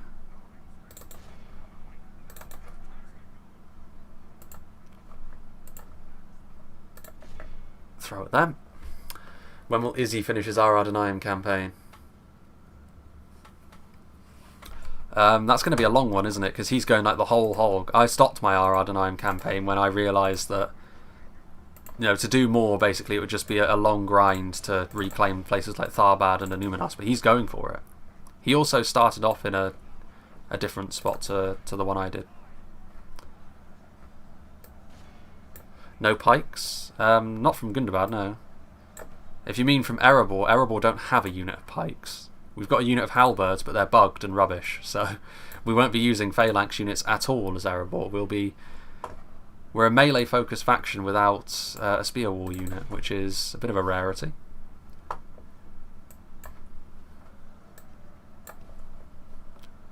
Those Orc Avengers still aren't getting into melee, really.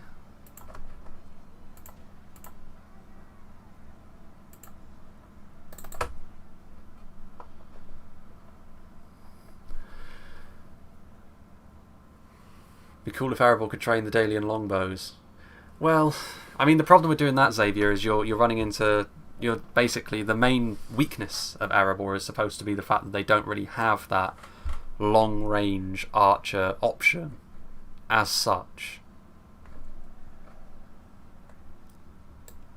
Which means you're sort of taking away a little bit from the identity of the faction. Similar reason why as the Ar-Adonai you can't just recruit all of the tier 3 units from all of your fellow factions. Having said that though, I did learn that you can actually recruit the Veriag Cataphracts as the Ar-Adonai, which is, you know, interesting. The Orc Avengers I think came over here, didn't they? Where are they? There's somewhere. No, yeah, there they are. Okay. Right, charge over there.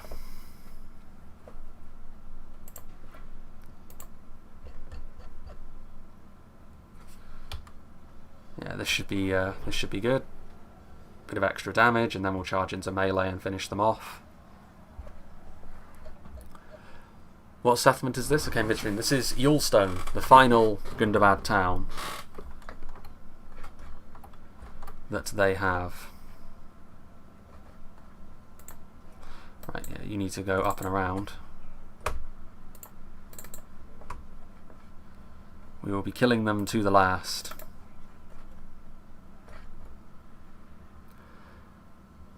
Why no catapult full stack? Well, I guess I'm just rubbish at the game. 2020. It's the only thing for it. Everyone knows that by turn 10 you should have full stacks of Hammers of Gundabad, and if you don't, you're trash, and you're doing it wrong.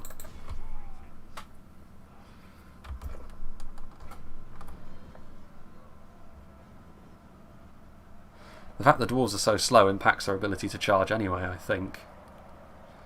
But the Mattocks also don't tend to do too well in at keeping themselves alive, but the dwarves are slow to the point where you can't really cycle charge with your shock infantry. Here we go. This is the end for them. We've got the Durin's Guard in here now, the red-caped individuals, our standard General's Bodyguard. It's like the first time we're actually utilising them. Just classic sword and shield. Have you got Rakyberg? I do, Logini. It's almost ready to be upgraded to a town rather than a village as well, which means we can actually start to get some genuine use out of it. And this is going to be that.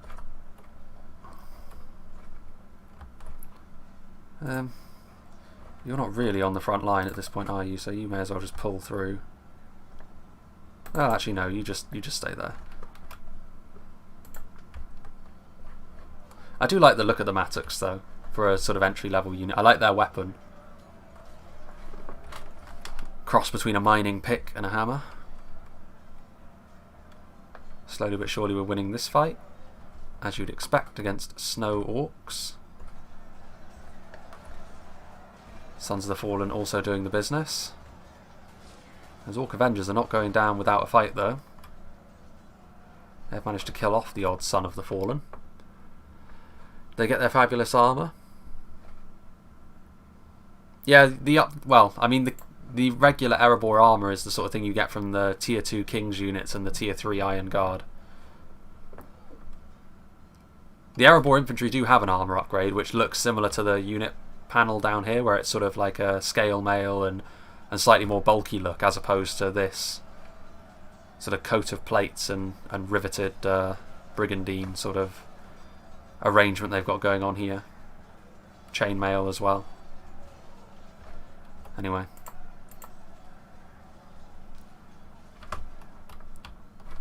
Right. You. Over there. Over there.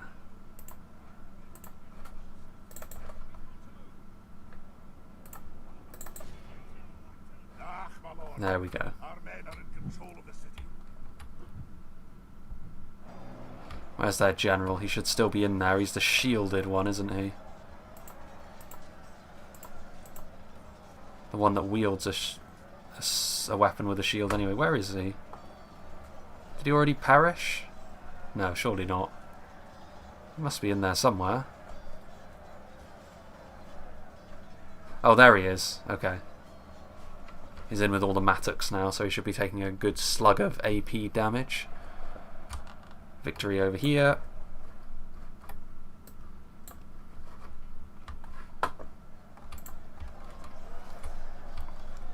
He's a tough guy, as you'd expect from a starting general.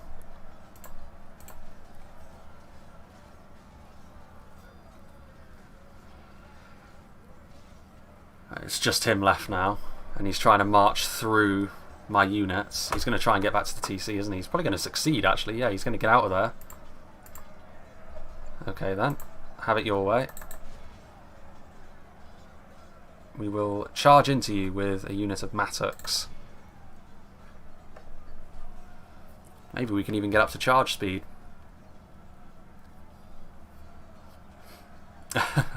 Well, it wasn't a... That catapult shot wasn't on purpose, I don't think, Logini. I think it was just a fluke because of the terrain. Right, come on now. Charge and kill. Nope, they just sort of waddled into melee.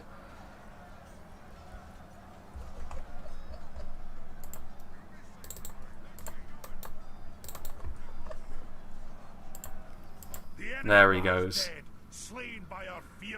Gundabad's last. And Melkor's final true son, you could even say. Stiff-beard archers, Erebor infantry. Yeah, a few units got over 100, but nothing was especially amazing. That's kind of to be expected in a battle such as this. We will need to exterminate the populace here as well, because it's been in Gundabad hands too long.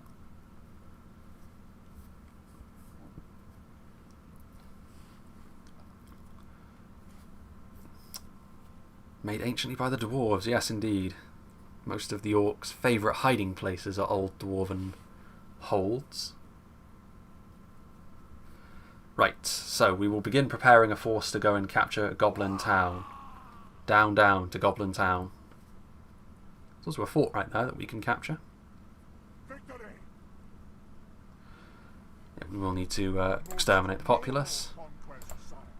And, right, yes, do we have anything that we can... Yes, a brawler's pit, demolish. We have a warg place. No, actually, interestingly enough. Okay, then. We don't especially need a, what do you call it? Here. An armory, because it's not really going to be a frontline location at all. So... What do we want to build? Maybe a brewery. Yeah, we'll go with the brewery. They're on the way. Could probably do with combining some of these units actually now. Yeah, that'll do. And then I've got one unit of axe throwers remaining. Okay. Maybe. Well, for a start, some of these units are almost useless, so we'll put them into a fort just to make them free. Kind of want to keep those Dwarven Travellers because they're a mercenary unit. The rest, actually, you are not really all that useful either, so you can go into a fort. That's a pittance, really, of upkeep. Do you plan on turning on the elves? Men or ever Khazad-dûm? No, Logini. Like, narratively, there's so many holes in doing that, especially turning on the other dwarves. I don't care if we can get Khazad-dûm Guardians by taking Khazad-dûm. It doesn't make any sense to be like, hey Balin, screw you. Prepare to die. If we want to play evil dwarves, we shall play Erebor, which we will do at some stage. At some point. Faction destroyed, the Orcs of Gundabad. The long legacy of these people has at last come to an end by your hand. Resistance is futile, so Gundabad are gone. Good. I don't think there's anything else we can do this turn, so we shall save. And we shall advance. Oh yeah, we forgot to move him. Want to have a look at Mount Graham. We also want to have a look at the other side of Goblin Town.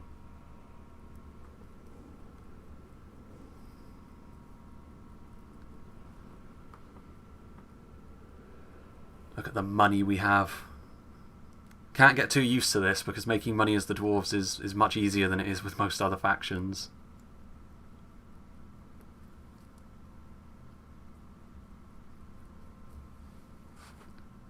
Khazad-dûm and Moria locked in battle. Perhaps taking Goblin Town will take the sting out of Moria enough for Khazad-dûm to win that. It should, well, it will definitely help the people of Eriador.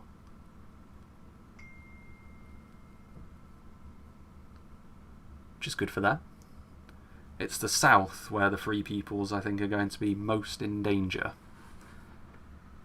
Dol Amroth and Gondor won't last forever. Yule-stone, Axmith Guild. We may as well build this everywhere, to be fair. Imladris is besieged, but Moria never really do them. Snow-Orcs retreat. Under the cover of the freezing northern wind, the Snow-Orcs have begun to retreat into the wastes of Forodwaith. Their numbers have been thinned almost to extinction, and their few remaining warriors can no longer carry the glorious purpose that they came from the north with. They are in ruin and will disappear from the histories of Middle-earth once more. Good. Our first foe has fallen. End of turn report. Gondor doing well. Doing very well. Faction announcements. We've got Nafi with promising commander. Drarin with +2 hit points.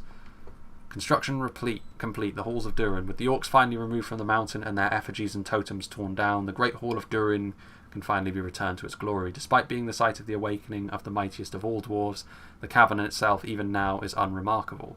The smooth stone walls have never been altered by the dwarves, and they build no monuments, building or statue here for one simple reason. The hall was carved from the stone by Aule himself, and it would be sacrilege to undo his works. Now that the hall has been cleansed, it stands as a pilgrimage point for all the sons of Aule. Bree makes a lot of money as well. Bree don't have quite the same level of force to back that up, though, which is something. Right, so yes, Nafi is here. What have you got? You've got nothing in your retinue. We don't need to concern ourselves that much with such things. You will go this way, and you will construct a watchtower. As soon as he's in range, we'll get Thorin to start moving as well. So, Onazanar, still got one turn for you. Rakyaberg should be, yes. We will upgrade it. Finally, it will be of use. You go in there. Get into the fort, because we will probably be moving forwards fairly quickly, depending on what is actually in Goblin Town. Mount Graham is all but empty. Well, there's an Angmar army, made mostly of garbage by the looks of things. Not the sort of things we need to concern ourselves with, but yes, Gundabad. So what can we build here? Lots of things, really. But first and foremost, we need to build a brewery, because we need that culture in Gundabad. Which is, definitely need culture.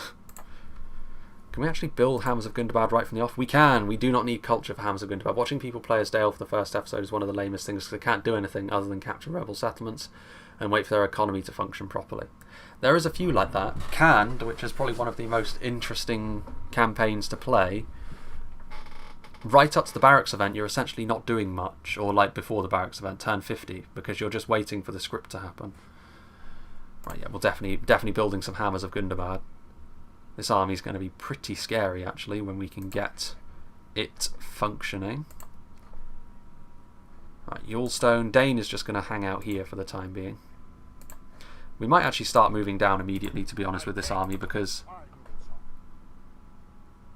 with all luck, we should be able to recruit some Sons of the Fallen outside of Goblin Town, and then it will be a simple task to take it for ourselves. Okay. Oh wait, before we move onwards, I should always remember to move these. Calenhad is still safe. There's no Mordor filth scurrying around. What have we got going on in Mistrand? We've got a huge runic force, is what we've got. Probably their faction leader is in here. Nothing of huge importance. Okay then.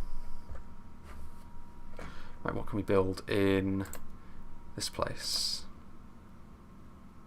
We're not going to build... well, Northman archers are so cheap that we may as well.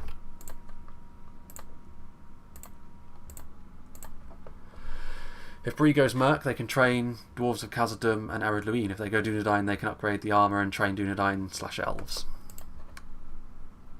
Can they train elves, or is it just a little stack they get?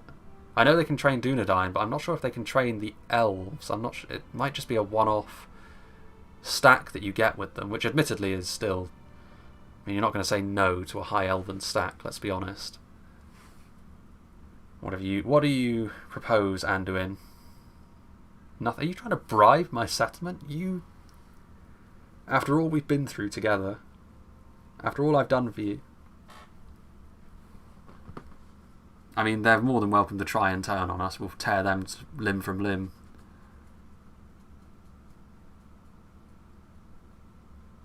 Is the war between Mordor and Gondor, when they're controlled by the AI, RNG, or is it suited to benefit one more? Well, I mean, technically speaking it's RNG, but the deck is stacked extremely heavily in Mordor's favour. Mordor themselves can... There's a few factors at work which make a Gondor victory extremely unlikely. Not impossible. It can happen. I've not seen it happen, ever, but it can happen. One of the things that kind of needs to happen for a Gondor victory, I think, is Canned to take the good path, because if nothing else, it keeps some of the heat off of Gondor and Dol Amroth. Yeah, we'll always take more generals. An Axesmith's Guild in Erebor, I'm surprised we haven't got that already. You, though, are taking up a valuable free upkeep slot, which could be used for something else. Actually, no, you weren't. Well, no matter. Construction reports pretty much everywhere. But yeah, we'll just... The thing is, Mordor, all of their production facilities, main production facilities, are over here. Post-Barracks event, that gets even worse, because you've got stuff like Great Beasts that can only be built around here. The Temple units, which can only be built in Durthang. The Minas Morgul units. All of their production is here. Gondor's production is stretched across their whole realm. Anfalas Pikes, for example, can only be constructed around here. Lamadon Clansmen, around here. To be fair, all of Gondor's strongest units are on the front line, but that is something. But also, Mordor have got more help. Gondor have got Dol Amroth, but Mordor have got Harad, the Ar-Adonayim, who the AI of the Ar-Adonayim will always ally with Mordor and go after Dol Amroth. Technically Rhun, although Rhun are often busy in the north. And then Canned. If Canned turn on them, it gives Gondor a bit of a respite, but if Canned are loyal to them, it's even worse for the poor old Gondorians. Osgiliath reached, Minas Tirith reached. Ooh. This part of the map is always an absolutely horrendous looking mess. Right, we're not going to stick around here because the AI will take a million years to sort themselves out. That is madness, though. It is Gondor have held on reasonably well. I'm happy. Dol Amroth are such a useless ally. I mean, it's because they get rolled back too easily in Harondor by Harad and the Ar-Adonayim together. They're just not up to the task, right? We've got to build stuff. Erebor. We should build a... We're going to go for the Oricani Royal Hall here for the free upkeep, because we're going to keep the Variags of Khand and the Ar-Adonayim are allies. That's not too... we've got good relations with the Dunlanders. Erebor Axe Throwers. Path blocked. Path blocked. You know, they're doing okay, Gondor. Anyway, We want that because it gives us free upkeep and it gives us access to some black locks, which I definitely want. Fel Kazash, which is still doing its thing. There's a lot to keep in mind here as we do this. Right, so next turn we'll be able to move Thorin out and he will be able to move down this way with some units, which we will probably give... We'll just go for another couple of labourers to keep this settlement under occupation. I feel like if the Blue Wizards were more persuasive towards the evil men, the War of the Ring would have ended much faster. Possibly, but there's also the school of thought that says if the Blue Wizards weren't there, Sauron would have won much more quickly because his influence over men would have grown and grown and grown, snowballed out of control, and that would have been the end of days. More of a Tarth. Right. No mercenaries available to recruit in this region. Not too worried about that. Go that way with you. Takes a long time to build Hammers of Gundabad, but that is probably for the best. This place, a feast hall. Might be worth our while to actually start building economy buildings, although to be fair we don't actually have any economy buildings over here that can be built. Well, actually that's a lie, isn't it? We can build a large pig farm. Dane's Halls, 2 turns for that, 1 turn for that, with a board. We should probably begin... Can we build the barracks here? Doesn't look like we can. Interesting. Very interesting. Go for a pub. Oh, Nazanar. Yeah, this is a place where we definitely need to get a barracks on the go. That'll give us access to our king's units. And that's that for you. You're just continuing to march southward. Aye, sire. And you... Let's go and see what the front line is doing. Oh, this is another one of these, is it? Yeah, I mean the front line hasn't moved. Dorwinians still hold on to this area and Rhun still hold on to theirs, so they're blockading one another's ports, they're fighting one another to a deadlock at the moment.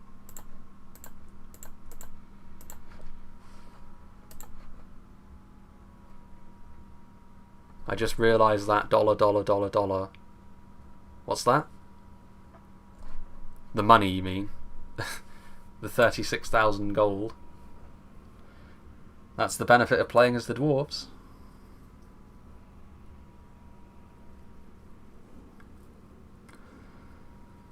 Anduin, there's no need for this.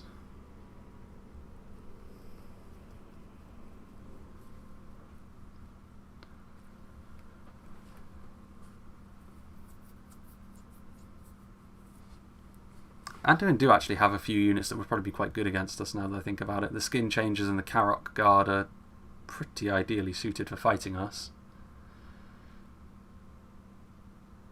It'll go away when you start to make more elite. Yeah, Dwarven units are expensive, boys.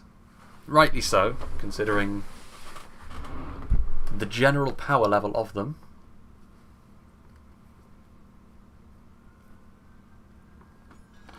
A bride presented, sure. Hornburg Siege, this could be where Rohan... They started off quite well, but this could be where they start to go down the drain. Oh, thank you. I mean, I'm really glad that the councillors give me 2,000 coins. I think I was really struggling, you know. I think a bit of extra gold would not go amiss. Feed the hungry, etc. What have we got going on in here? I mean, this guy actually, you can start heading back to... Well, no, you can actually stay here for now. Unless you go into this fort. Right, you go in to Gundabad. We can... Yeah, Gundabad has built the brewery, so we should continue with such things and build more culture. The pub. Relations improve with the Woodland Realm. Thranduil is liking what we are doing, so that's a lot of bits and pieces that we now have.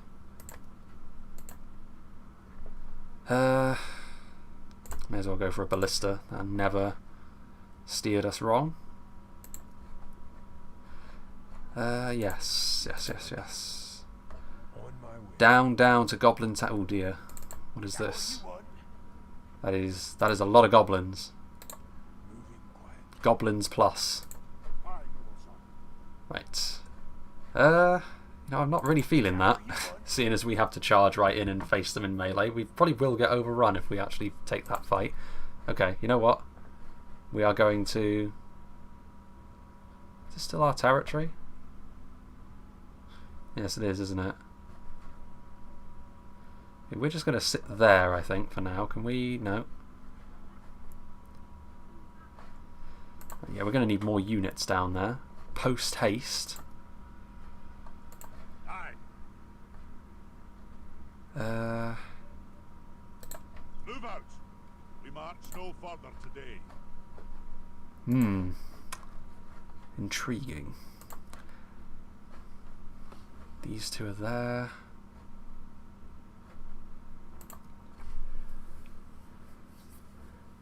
Let's just consider this a minute. Right, so for a start,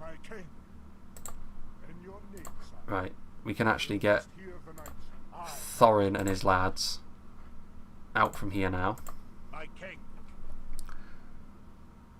Axe throwers. I want to take everything that's useful, essentially, which means these. And when you get in there, can get away with...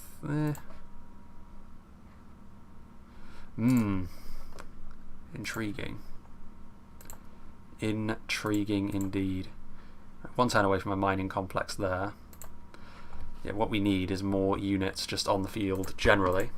So let's start building. Including from this place, our capital. We can start heading out. Bah. Right.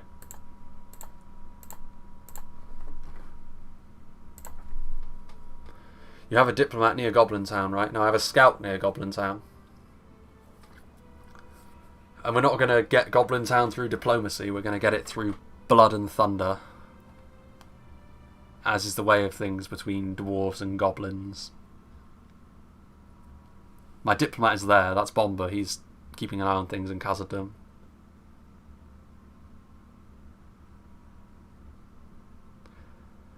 Oh, you didn't miss much. Well, I say that. We took Bursa-cool, we finished off Gundabad, so yeah, I suppose you did miss quite a lot. Yes, Gundabad had been finished, and now we're just in the process of choosing our next foe, which, I mean, to be fair, that choice may make itself. I mean, it's going to be Moria and Angmar. No negotiations with goblins. I don't need to build a watchtower, Badania. Rakyaberg. Sure, why not? Lorien under attack. Hopefully that doesn't come to anything.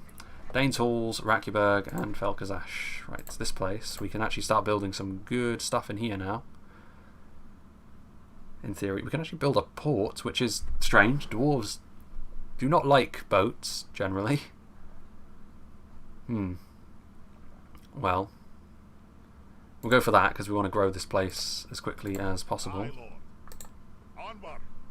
Framsburg, that's the name of this town. Maybe it would be beneficial to send some stuff down here. From here. Down. I do want to take Litash. It is something that I feel as though needs to happen. Maybe we declare war on... Well, I mean, to be fair, we've got our scout there, so we can keep an eye on what's going on in Goblin Town. I think what we do... As soon as these hammers are ready next turn, we storm in and take Litash. You could teleport the diplomat to the other side of the mountains. Yeah, but I'm not going to engage in diplomacy with the goblins. And also, Khazad-dûm may be willing to let Bomber pass. I'm not sure the goblins on the other side of Khazad-dûm would be quite so willing. And also, like, I don't really need to do diplomacy over here. I'm already trading and friends with the High Elves, Ered Luin, the Dunedain, Bree, Enid White, even Dunland. There's nothing more to be done over there.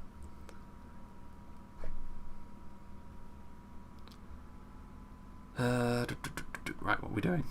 Relations worsened with Moria. No one cares about them. Got more units being built. Relations improved with the Dark Lord of Mordor. That's probably going to be changing. Faction announcements. Balin and Drarin. Gondor doing well. Gondor actually doing very well. They're actually pulling ahead of Mordor on the front line, which is surprising. I don't know if that will continue if Isengard push onwards. We shall have to see.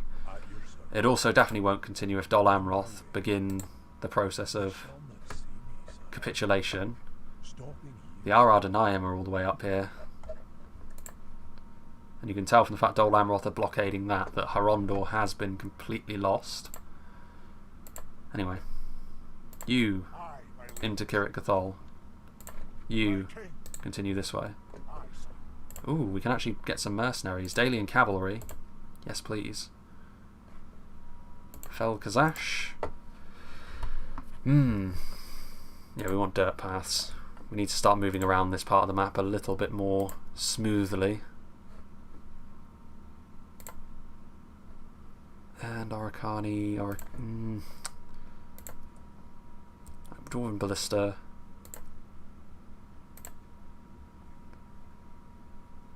We'll go for this. Just got to build more units. Going to follow my own words. The barracks here would not be too amiss, but I'm not sure. Do we? Well, I mean, to be fair, actually 54%. What we'll do is we'll go for a brewery and then a barracks, I think. And then we can start building King's units in Dane's Halls.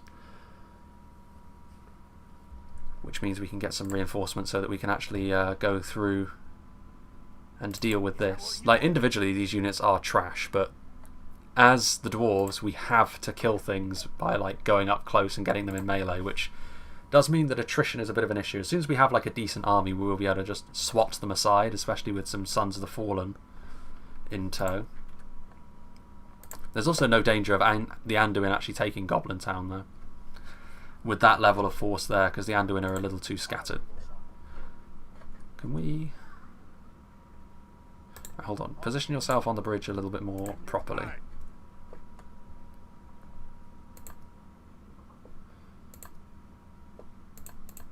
Ah yes, you continue. Forward. We march no further today. Right. Just paranoid, I'm forgetting something here. Forgetting something important. But next turn, Mount Gundabad, we shall move. And this gentleman here will move backwards to garrison Mount Gundabad, of course, because we will still need a general overseeing things. Lorien and Mirkwood are both bigger than Imladris. Well, Lorien was called the heart of Elvendom on Earth, wasn't it? None of the elven settlements are particularly massive in the Third Age, though, right? Probably would be Lorien and the Woodland Realm would be the biggest, to be honest. Because places like Linden and Rivendell are sort of individual areas, whereas Lorien and Mirkwood have a bit more of a wider reach.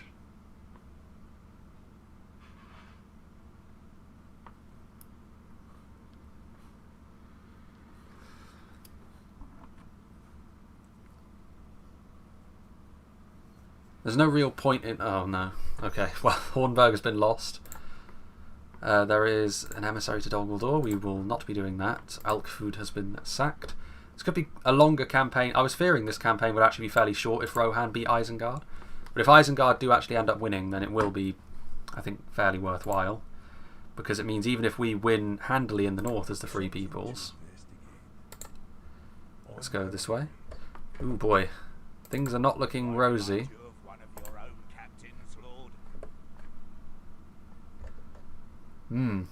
Okay. Dol Amroth getting rolled by the Black Númenóreans, it would appear. What's going on over here? Oh dear. Okay, yeah, Dorwinion will be fine for the moment. But something to bear in mind, things are not going all the way of the Free Peoples any longer. Right, one turn on both of those buildings. I've got a ton of recruitment done.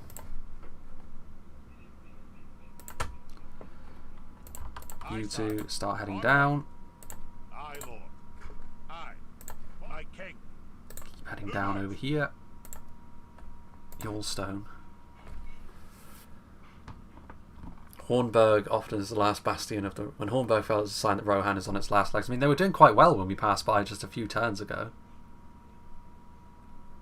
But how quickly things can turn. I suppose post-Barracks event as well, Isengard starts to become a little bit too much for Rohan to handle. Pig farm. Right then. Before we do, I just want to make sure that everything is already sorted this turn in terms of... I don't really want Erebor infantry. I want to wean myself off training Erebor infantry if I can, because it's just taking up slots that could be used for other things. Okay. Everything is good. Except for you. Something to investigate. So, now we shall move with a scary army indeed. My king. Aye. And you Honor, my lord. into Mount Gundabad.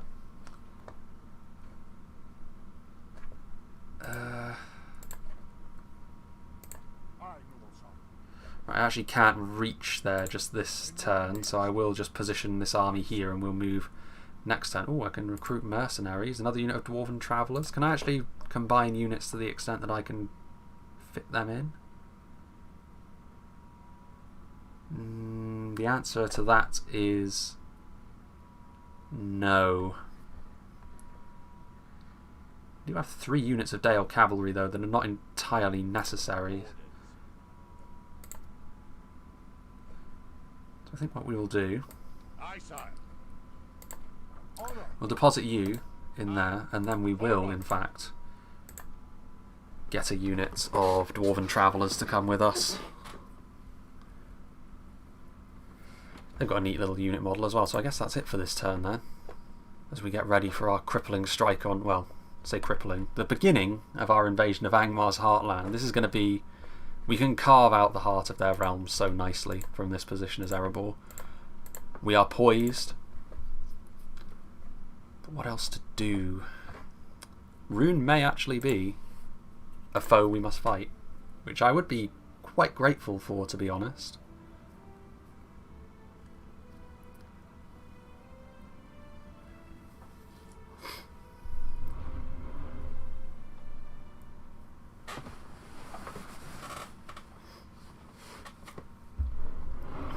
Gondor. They're doing well, actually. Dol Amroth aren't, if they've been pushed out of Horondor this early. I say this early. We're past Barracks event now. At this point, the map will start to take shape. Elendil. Do you reckon if Saruman never ended up betraying the Free Peoples but still made Uruk-hai the Uruk-hai fight for him and the Free Peoples? I'm not so sure about that, because I think orcs are like given their will by Sauron, so I think not. Like the Uruk-hai have still got that orc in them. They're not fully orcs, because it's a difficult question to answer. I would say no. I would say the Uruk-hai probably wouldn't be, just because of that. I think that introduces problems. Like they'd be even more open to corruption than men are. And that's seen as a massive issue for a lot of people, right? So tons of buildings, pretty much everywhere. So we'll start off, I suppose, as far east as we can and work our way through our settlements. No, but we can move you this way. Right, Kirit Gathol. Roads were built last time. This time, we still want this place to be economy-centred. So that means that the market would be the best option. Erebor. Right, we can actually... Oh, look at the Blacklock Engineers.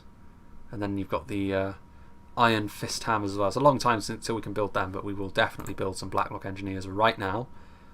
And some Stonefoots. What else can we build here? A Great Market. Nothing else really we can build that's economy based. So yeah, we'll go for a Great Market. Onazanar.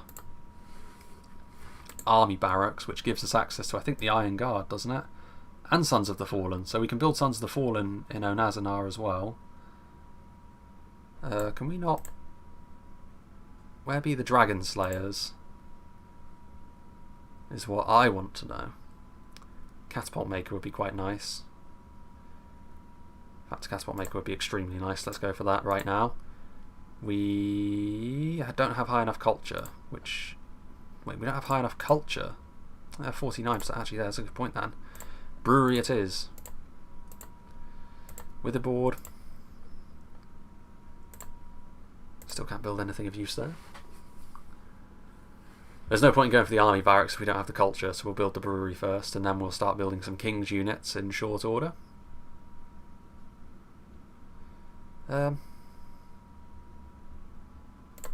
Sure, go for an armourer. Why not?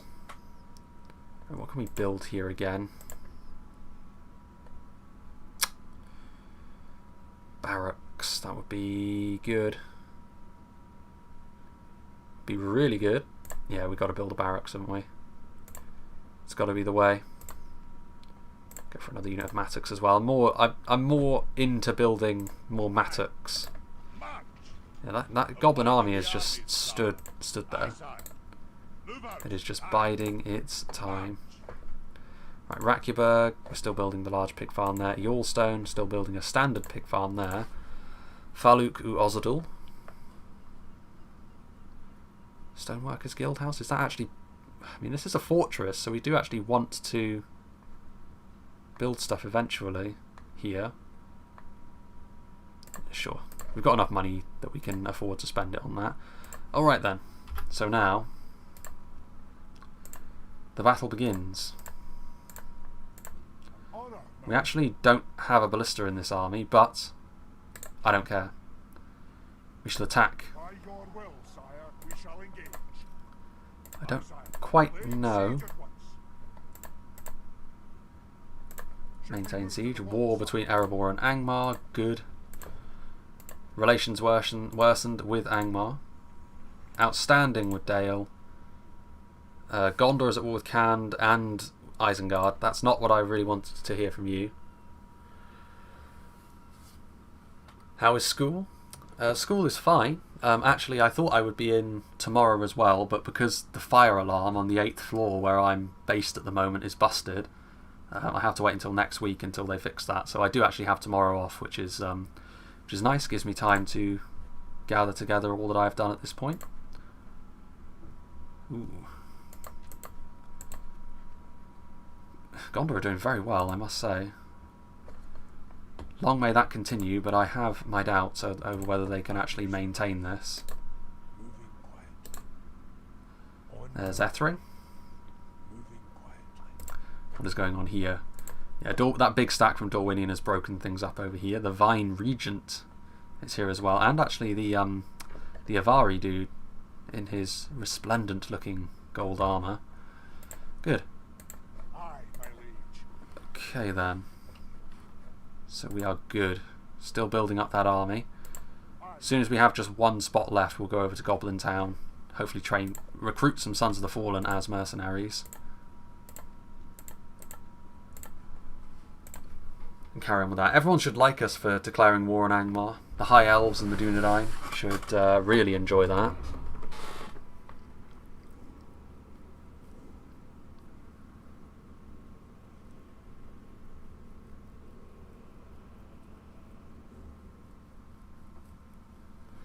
Send spy to mouth of the Anduin to see how Dol Amroth is doing. We've already passed by there, Kobe. They've been pushed completely across the Anduin. The Ar-Ardenaim are actually attacking Linhir, so the Ar-Ardenaim will have the coast. Harad presumably have got the interior. Ooh. Well. Well. My golden friends.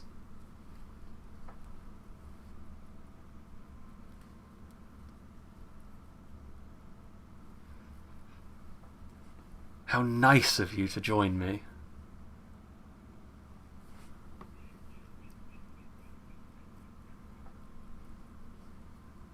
Hey there, Val. We've finished off Gundabad entirely. We have attacked Angmar. Relations improved with the Anduin Vale. Recruitment report, various things, construction report, Mount Gundabad and a Yule-stone, so that's good. That's right here. We can build more things post haste.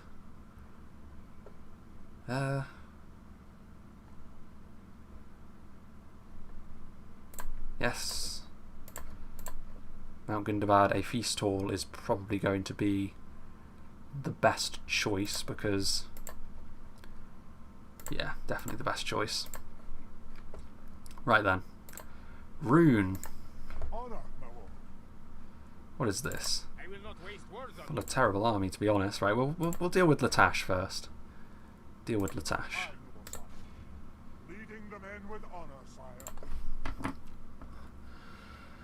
We have got Angmar and infantry and orc defenders. I mean, we'll fight this one just because I want to see Latash, and there's no guarantee that Angmar will ever do us the honour of actually fighting back. They probably will, but you can never be too sure.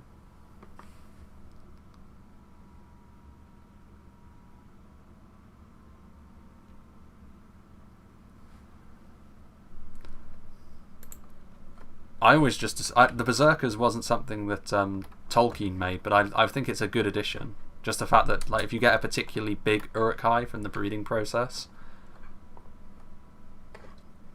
you just decide that you pack the helmet with, like, blood and it sends them insane. Drives them quite mad. Right, we'll probably take more losses here than we would have done. Oh yeah, the Gundabad hammers can do states. We've actually got a 2 whole cavalry units. Crazy. Never before has a dwarven army had cavalry of this magnitude. Right, you're definitely not carrying the ram. Look at this. Right, what do we want? We actually don't have much in the way of just regular bog standard bits and pieces. Oh. You get on the ram. You will go there.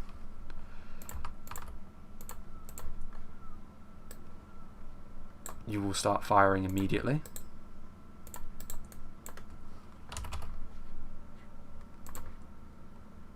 Gimli could win on his own. He could, yeah. And Gimli is the one that we're going to be sending forward ultimately, because he will replenish, whereas the other Axe Guard and the like shall not.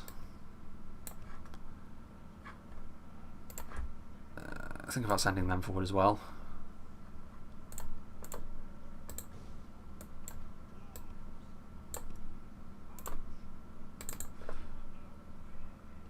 Those are arrow towers, I think, which is still a pain. Yeah, it is. They're arrow towers. Still not amazing, but not the worst thing. Angmar infantry. They're coming outside. Do they wish to attack 7 arch units? Is this an elven campaign we're watching? This is more sort of chance, really, that this has happened than anything else. Just a bunch of Northman archers going with Gimli. We're facing off against Angmar as well, so maybe they think it's kind of their responsibility. Look at these boys. They're coming outside.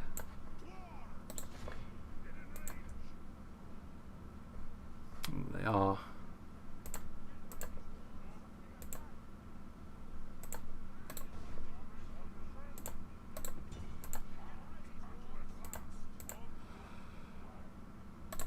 Yes, throw your axes at them.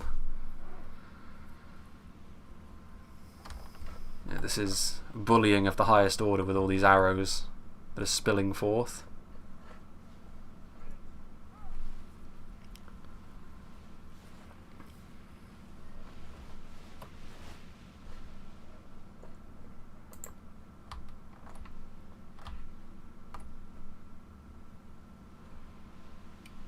Fully upgraded Axe Guard as well. Oof.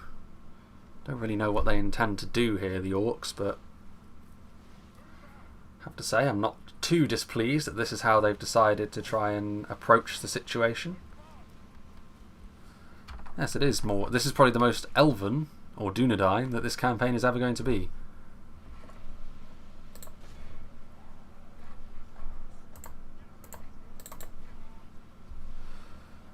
drop the ram and get over there.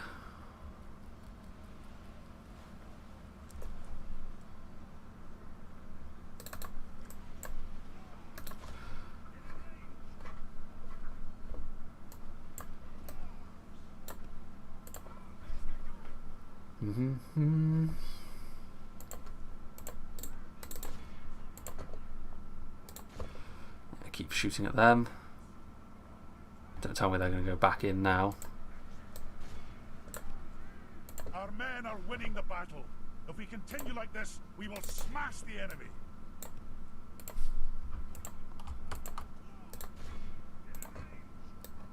Yeah, we'll get into position with Gimli and get ready to utilise him.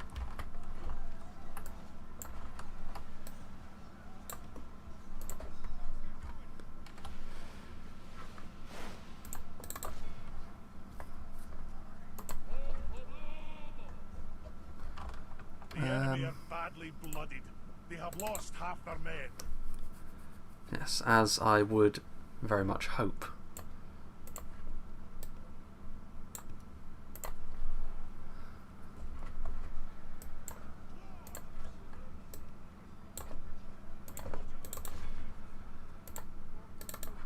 Right, let's see if we can't get in there before they shut the gate. Be a bit of a pain if we can't. Yeah, they're going to be able to get inside. We're just a little too slow on the uptake.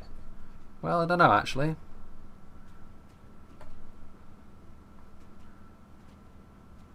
Will we get through? No, we will. Okay, marvellous. Our soldiers have proved their worth today. Good. The enemy's walls belong to us now. Can we actually get onto these walls? No? No? That's a shame. I'm sure you can, because I saw them on the walls just moments ago, but... Wait a second. For crying out loud, really? How did they retake that?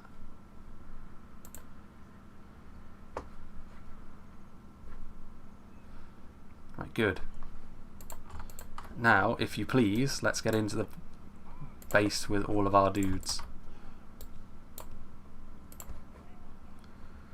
And where are the Stonefoots? There they are. Or Stiffbeards, I should say.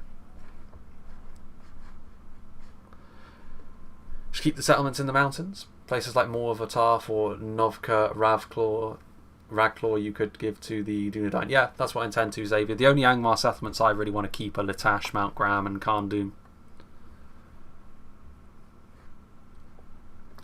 Other than that, yeah, I will be giving it to the Dunedain so that they will be happy with their existence, just generally. Yes, here we go. Many archers. Be able to just pick them apart. This is a pretty cool settlement, though. I like Angmar's general aesthetic. I like the fact that they're more evil men, but with that northern theme.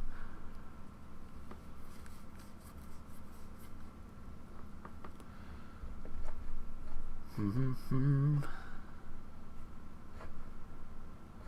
then we've got that runic battle to come as well. Rhun have arrived.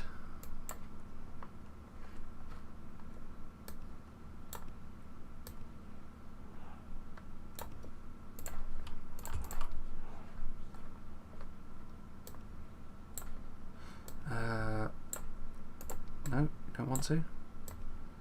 There we go, that'll be fine.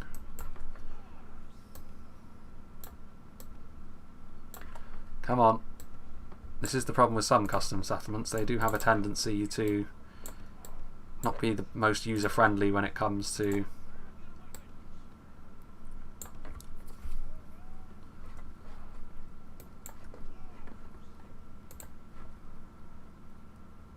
getting your units to go where you want them to.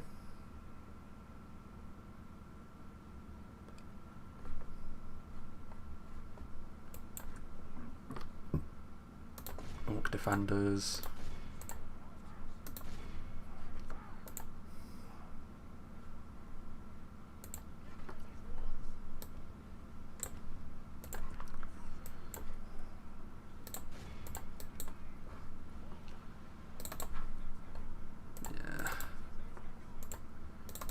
so slow. Come on, just charge in there. Actually, no. Okay.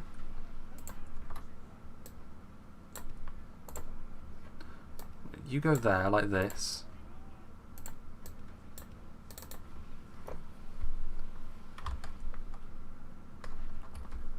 I like the general Angmar aesthetic as well. It's pretty cool. Halt. Halt. Because you're just going to get friendly fire.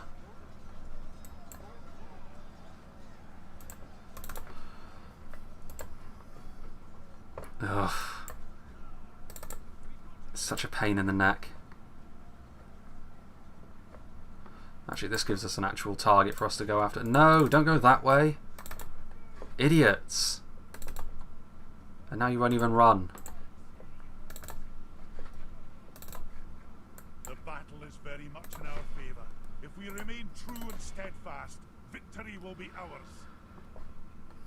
Where do you find people to play multiplayer battles with in Reforged or DAC? Well, in DAC, you'll struggle. In Reforged, the best bet is to join the Discord. Well, yeah, Steam, of course.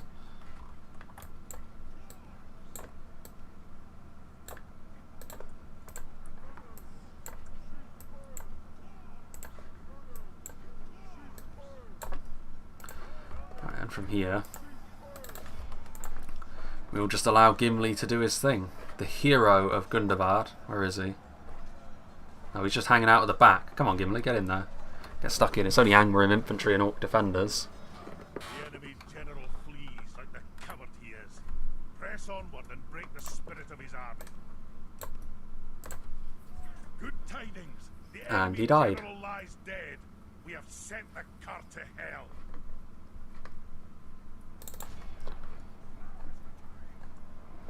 Okay, and Litash will be ours, and this can be the nice shield essentially that we have against Angmar for the time being. As far as defending this settlement goes, I mean that little area over there, I mean this is cool and all, but this is the sort of thing that you would only really see used in a multiplayer battle, to be honest, because the AI will just pile right into the front as they normally do. Defending this place should be okay. Arrow towers only instead of ballista towers is something to consider there.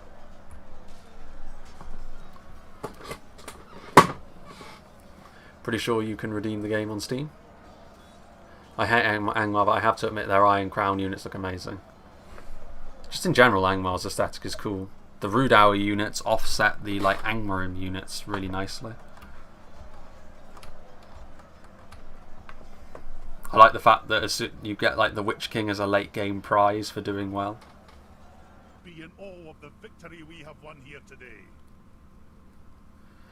Yeah, and this is definitely a settlement we're going to have to exterminate the populace of.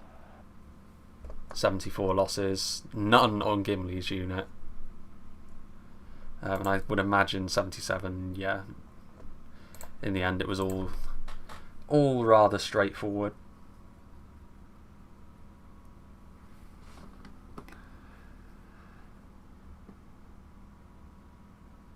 Gimli got a few friendly arrows in the back. Gimli cares not for that. He's too strong. Especially low damage arrows like the Northman archers have. It's just not going to be sufficient to do anything to him.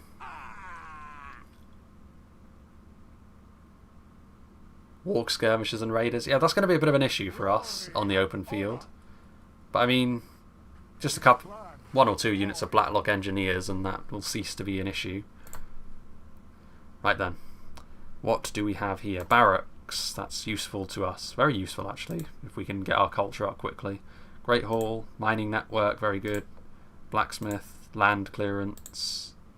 Hillman camp, destroy that. Master Mason's Hall is useful. A Warg camp is not, we'll get rid of that. A Witch King's Hall, definitely get rid of that.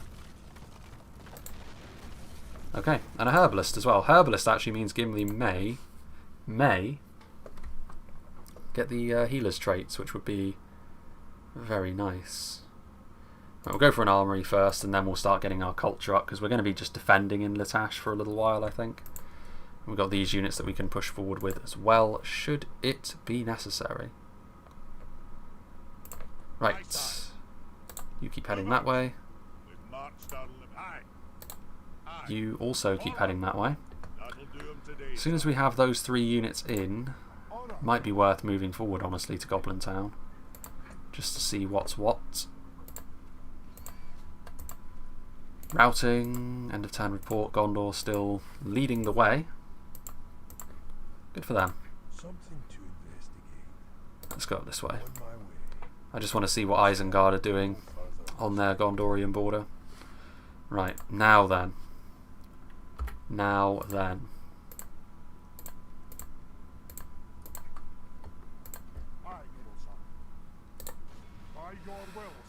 Balance of power is even. I would rather, to be honest.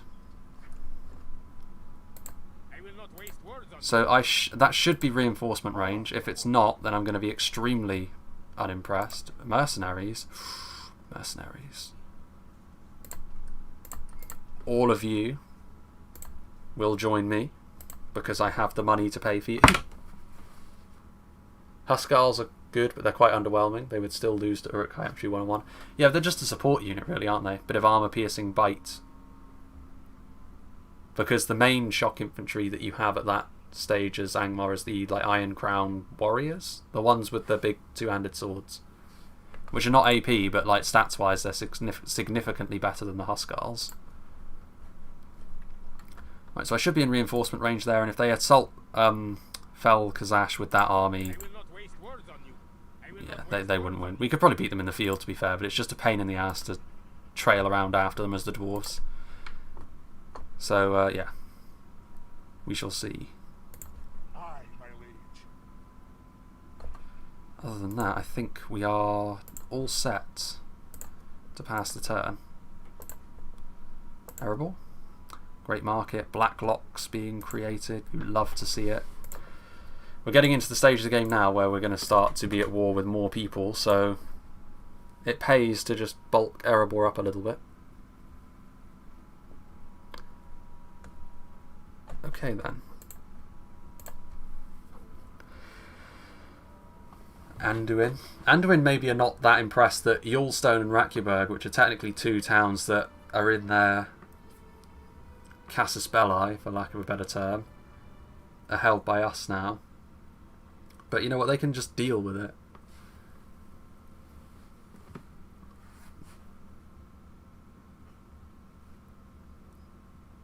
Yeah, that's not the way that they are in DAC, though. They're not really meant to have a bunch of melee defense.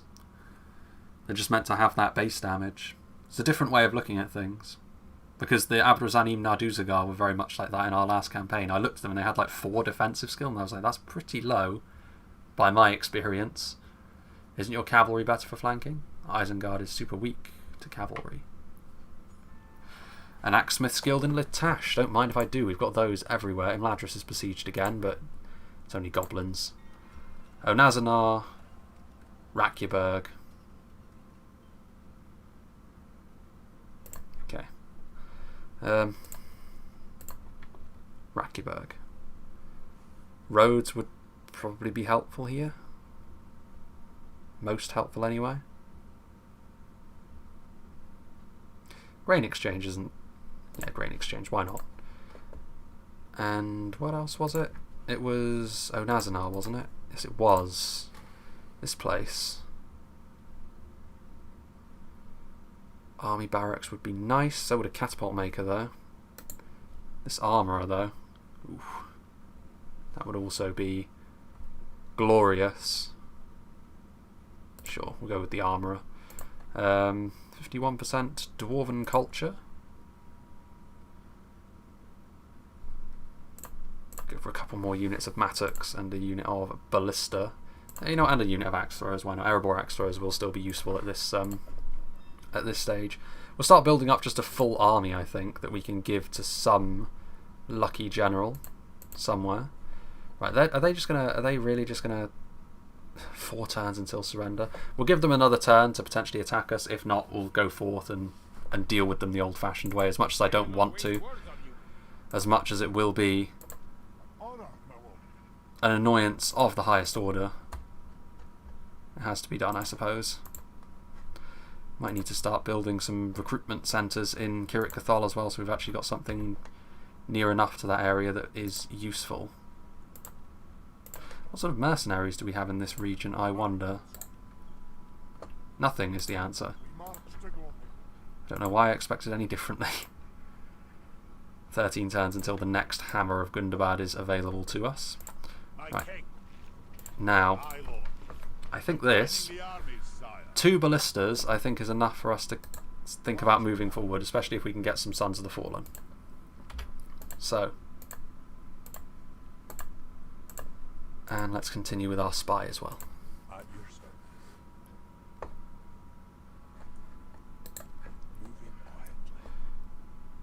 We've got another Gondor doing their thing, sending forward captain stacks from the heart of their realm. What have we got here? Ooh. Not looking great for Dorwinion, I have to say. It looks like they're actually losing. The momentum is on Rhune's side, but we'll see. They should be able to hold on for a little while, and now that we know that, you know, Rhun are upon us, Thorin can form up an army and we'll start heading down there ourselves. Relations improve with the Anduin Vale. Gondor, #1 in most aspects. Are they not happy with me because I'm in their territory? We're allies, so they shouldn't care that I'm doing this. But you never can tell. Okay. Go on, Rhun, attack me. You know you want to. Latash shares mercs with Gundabad. Alright, so I guess if we, yeah, so it'll just be Dwarven Travellers that we get from them. If Anduin turn on me, I swear, I will rip them asunder. Two-handed weapons, the only time High Elves cannot claim the top spot unless you count Elrond's bodyguard. Yeah, I think armour piercing, I think we have the best armour piercing two-handed, don't we? I think that is the Hammers of Gundabad. They've got an outrageous defence, if I remember correctly. Which is the main thing, you can just leave them in melee and they'll crack skulls with their hammers. Do you have a crossing land access with the Anduin Vale? I thought that Alliance meant that you could do that anyway. Well, they can just get over themselves. I'm walking through their territory whether they like it or not. Kirit Cathol, a market. Dane's Halls, a barracks. Right. Over here, actually, I think what we probably want to be doing, constructing more units for a start. Yeah, they're just going to try and siege us down, aren't they? Right. Well, we'll just have to crush them the old-fashioned way then.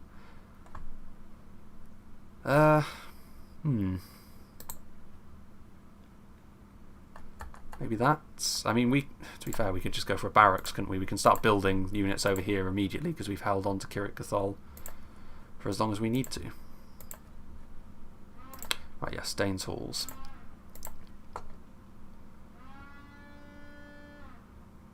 Miners' quarters. Ah, yes, here we go. King's units. Okay, let's it's a real pain, but we'll send over our diplomat. Right, we should be within. There are no mercenaries to recruit within this region. We are inside, I think, the Misty Mountains territory, aren't we? Yeah, well, this is Meithelberg. Oof, that's a lot of goblins. That is a lot of goblins. But, you know what? We'll send this guy in, and he can hopefully make a name for himself. If he doesn't, it's no big deal. We can recover. Right, enough of this anyway. Let's just deal with Rhun over here, because they have displeased me in the extreme.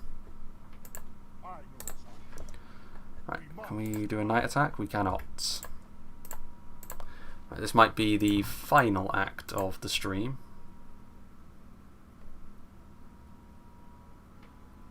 Do I want... No, I don't want that army to be controlled by the AI. Right.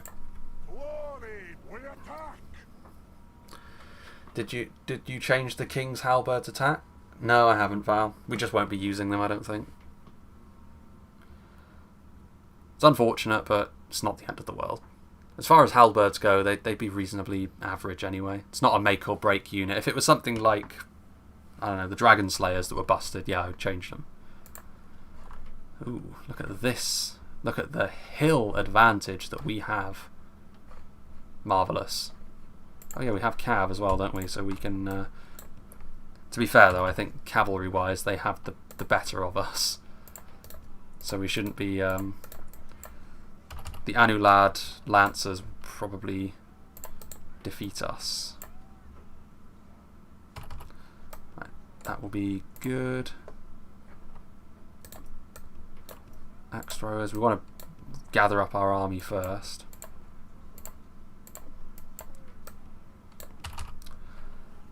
And you two. There we go. What is this? Daratai warriors. They're going to do horribly under arrow fire as well. Marvellous. Look at the hill that we can claim. That was King's Axes, Val. King's Axes and the Spearmen.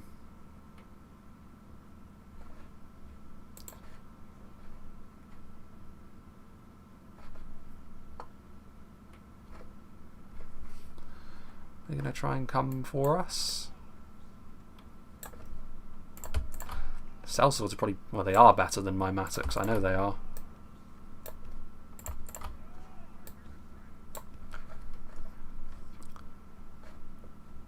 They're going to try and attack. They may very well have chosen the absolute worst. I mean, thank God the terrain is what it is, so the AI can't scramble for the hill because we already have it. You love to see it. You can run. Thorin as well. We don't normally get a unit of Durin's Guard that is this strong, but because he is our heir, of course, he has got more. 66 of the finest Durin's Guard, or the Highborns of Erebor, as you may know them. Right, well, we can just slowly push forward, and we'll have the height advantage, regardless of what shenanigans they try to pull.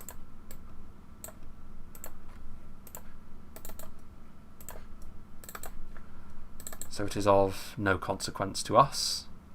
Again, that captain is in the Dwarven Labourer unit. Amusingly enough. It is worth bearing in mind that we are the attackers here, so the onus is on us to be the ones to push forward. Where on earth is this general? What is he doing? I know dwarves are slow, but come on, this is a little bit fraudulent, boys. There we go.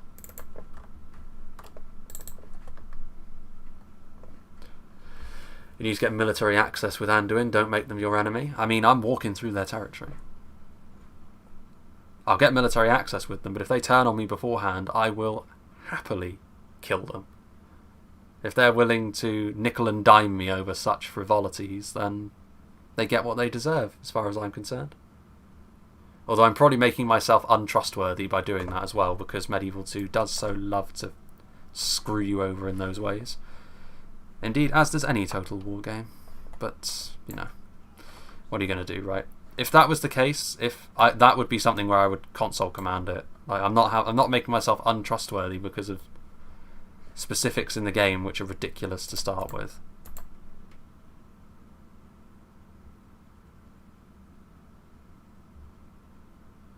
Right, come on, dwarves. You can do it. I believe in you. They're already winded. Oh dear. Well,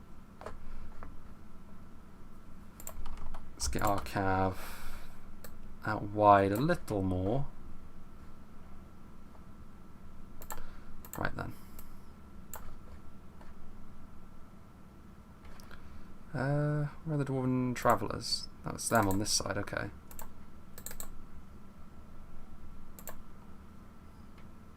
Those would be the worst couriers, yeah.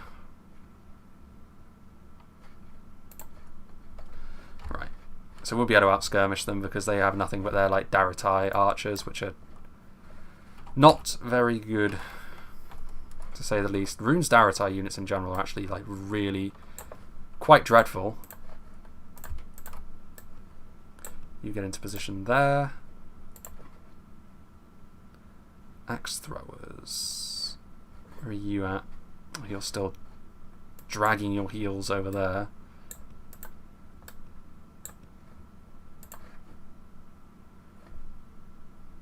Okay. We just need to draw them into us, really. Can't wait for them to start moving backwards now that I'm moving forwards. Peak AI.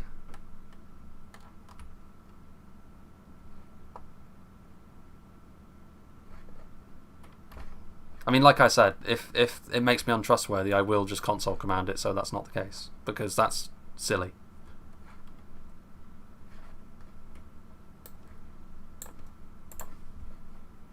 Like, if you're allied, it should just be, yeah, you can come through my territory. It makes perfect sense. Like, there shouldn't be separate things.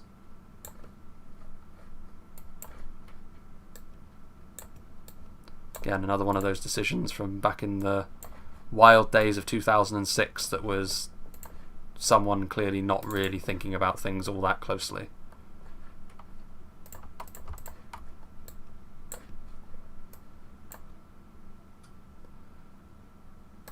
Shoot them.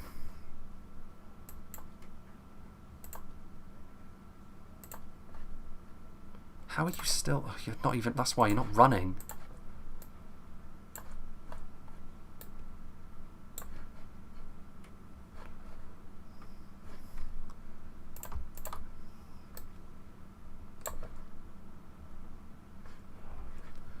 Right, they should start to panic now. Spearmen, Daratai warriors. Who's on this side? Dwarven travellers. Yeah, you shoot at the warriors.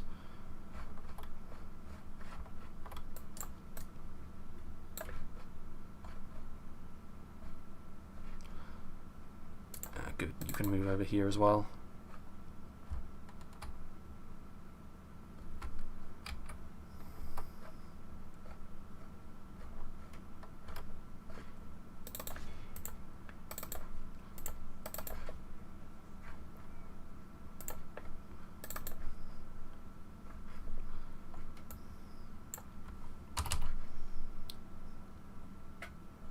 Shit.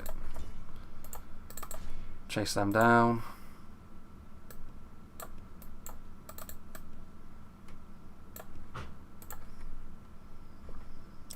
Good. Right, what we have now. This is charge. You can go that way. You can come down here.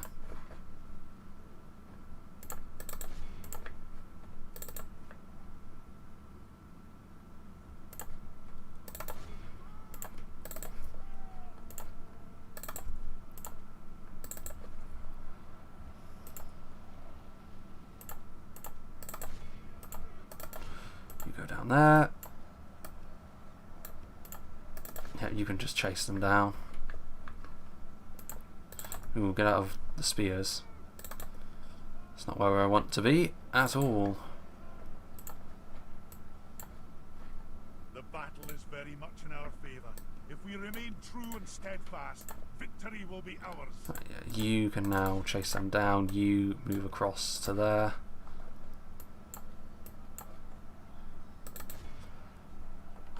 Okay.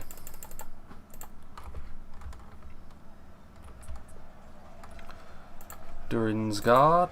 You have the special ability as well, which is very nice.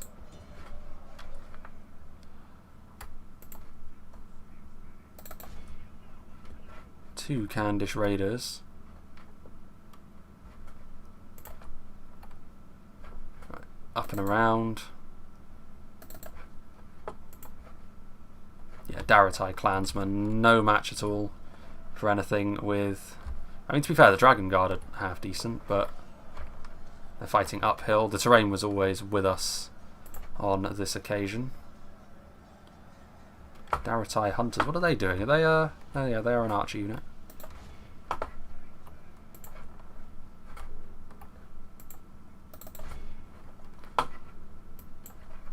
You know what, actually, what we'll do is we'll get some archers into position so we can counter skirmish. What are they doing? What are you... Right. Just go there.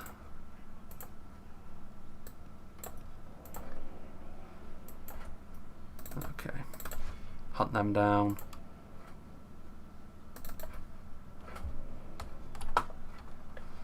Okay. We are good.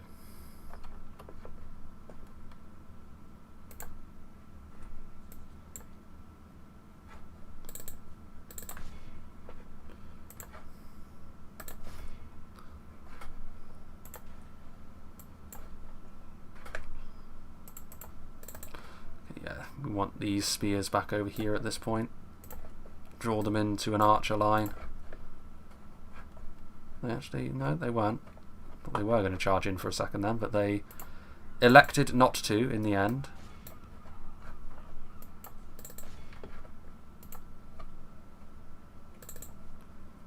And that is, I think, more or less everything. Everything of note.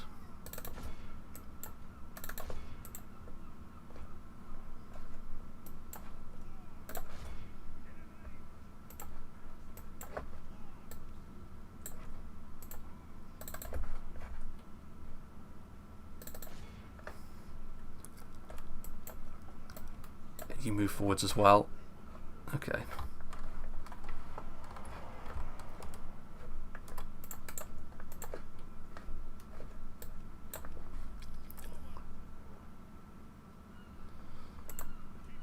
Right.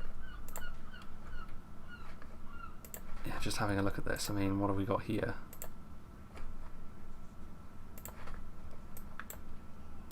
Darrett. Oh, they have crossbows. Okay, that would have been somewhat risky to take on.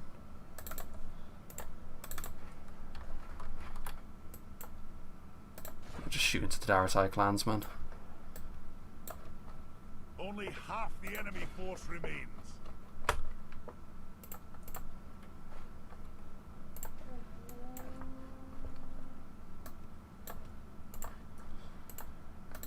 You can actually shoot at them now, to be honest.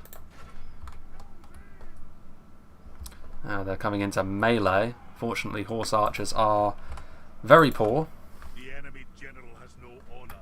He flees the field of battle and abandons. Very surprised that I actually took that much damage from them, but nothing really surprises me in this game anymore.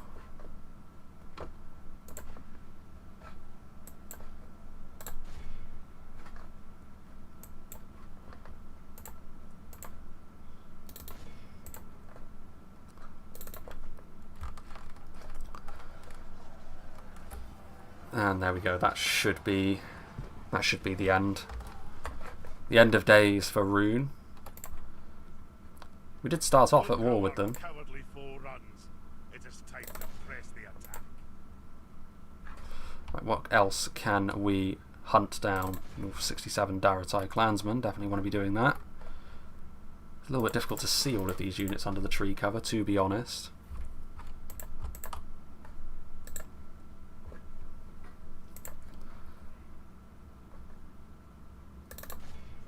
And the hunters, good. The Khandish Cav is not that bad. I mean, I would expect the Khandish Cav to be not that bad. I would expect the Khandish Cav to be outright good. As far as basic horse archers go, I'd expect them to be very, very useful.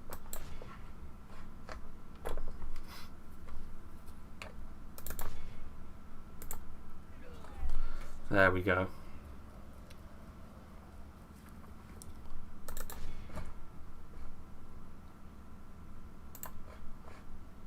Is there anything else we can go after? What's this unit down here? Is it substantial? Doesn't look like it, but you can never be too sure. 2 Balchoth tribesmen, come on now. What else do we have? Should have finished off all of them. That'll do.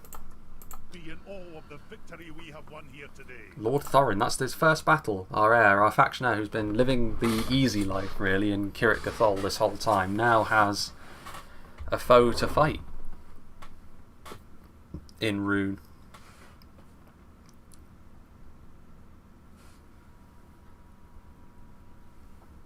Well, we're not in Anduin's territory anymore anyway, we're in Moria's territory, so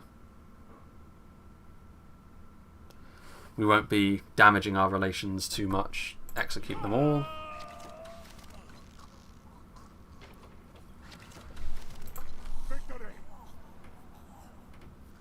Okay then, and then you in there. So that's a pretty decent little force. I think we will start to combine some of those units though where we can, so that we have more room. Oh, come on, one. Right, sorry lad, you're getting disbanded. Okay, that'll be fine. And we're constructing dirt paths, so that's good. We'll be able to get there more quickly. We didn't build watchtowers on the way here, which was a bit of a mistake of mine. However, we've got more units on the way. Probably send over some units from Erebor as well, possibly some Blacklocks. The spears actually will be more useful because of Rhun having a higher amount of cavalry. So in fact we will do that right now. Right this moment. Other than that, we will wait, bide our time for something a little bit more substantial. You go up this way. Dane's still there. Right, where's our diplomat? Diplomat, there we go. Okay. Good. To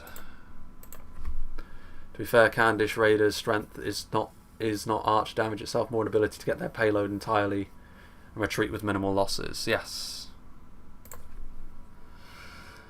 Right then. Come on, Rohan, be resurgent.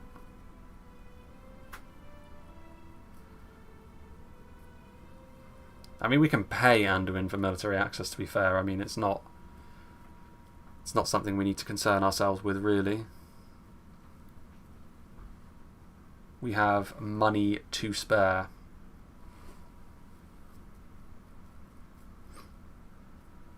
Maybe it's a good thing we did arrive down here, because if Moria were pushing into the Anduin Vale, it would be good to nip that in the bud right away, to be honest.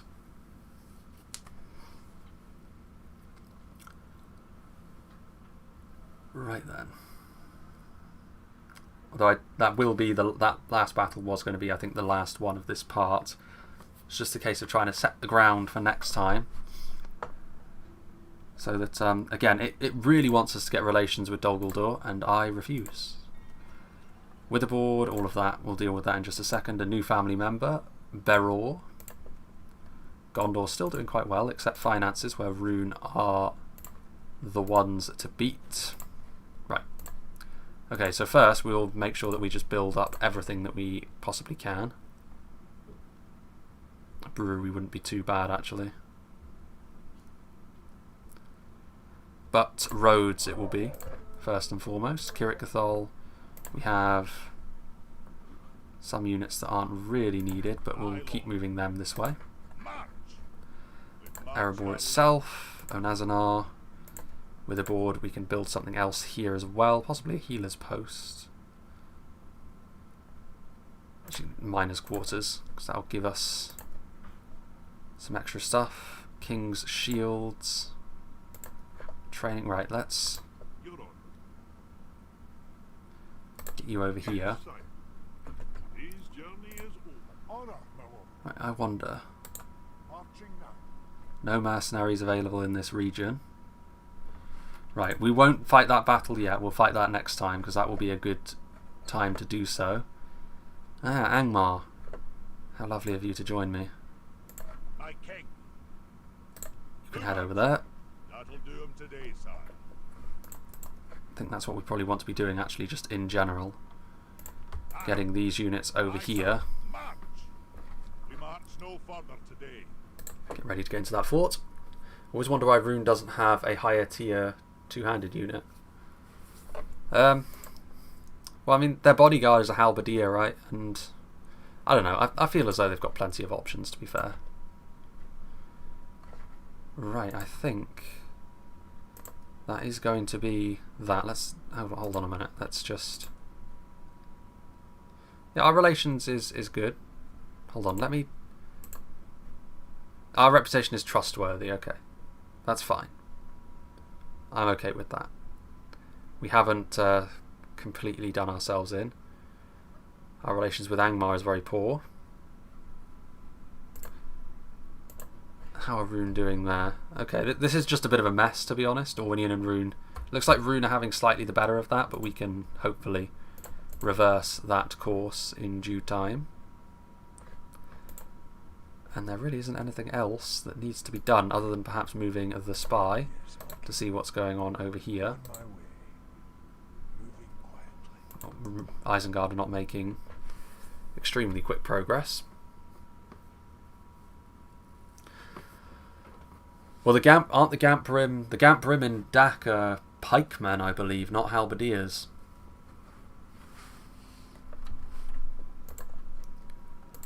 Okay, that will be all she wrote. Actually, no, it won't. We've got to build something here as well. Perhaps actually building up our culture pretty quickly here. Let's go for... Hold on a moment. So for a start, this guy, you come over here so we can get free upkeep from you. Over here, meanwhile, what we will do is we will build a barracks here, and then we'll build a feast hall afterwards, because pretty quickly this might actually become a decent little little training place for us. There's no way Angmar are going to beat that. Thralls and hillmen are not going to do very well against Axgard of Erebor and Hammers of Gundabad. Right, so that will be where we leave off for today, and the schedule, like I said, is going to be a little bit different as we move forwards. There is going to be another video out on Saturday, so that'll be fairly normal as far as that goes, but after that, the first stream next week is going to be taking place on the Monday, I think. All of this is subject to change, but Monday is going to be the next stream, I think, and it will of course be continuing this. And much like today, when we started off with Bursa-cool, we will be able to start off with an attempt at taking Goblin Town. I don't know whether we're going to be able to do that, because that's fairly... I mean, that's a lot of goblins. It's a lot of goblins, but hopefully we will get to see just how trashy the goblins are. And that will, of course, be, you know, that I think that'll be enough to trigger maybe an invasion army to come for us as well, because being at war with Moria and Angmar will not please the Dark Lord of Mordor, and he will probably target Erebor. So all of a sudden we could find ourselves having enemies on many fronts, given that Rhun seem to actually be doing something in this campaign that is somewhat effective. So hopefully we'll be able to fight Rhun, because I was worried that this campaign would turn to be a little bit too simplistic, but that hasn't actually turned out to be the case in the long run here. It is shaping up to be a campaign that looks to have some distinct stages. Stage 1 is over. Now we're into like the mid game, where we have to try and take out Angmar, secure things in the west for the Free Peoples, and then we'll start to head southward and eastward to see what we can do. If we can grab the ring at some point in this campaign as well, I would really like for that to be the something we do, because we didn't do that with Lorien, we didn't do it with the Ar-Ardenaim. It was more sort of a symbolic victory over Mordor that we got both of those times. But yeah, so like I said, keep an eye out for a video that comes out over on Saturday, and then there'll be a stream that follows on Monday as well. Because, you know, again, 2 videos and 2 streams a week is always what I aim to do, and it doesn't really matter in what composition that happens. So yeah, hope you enjoyed this, and I hope you'll join me for whatever is next.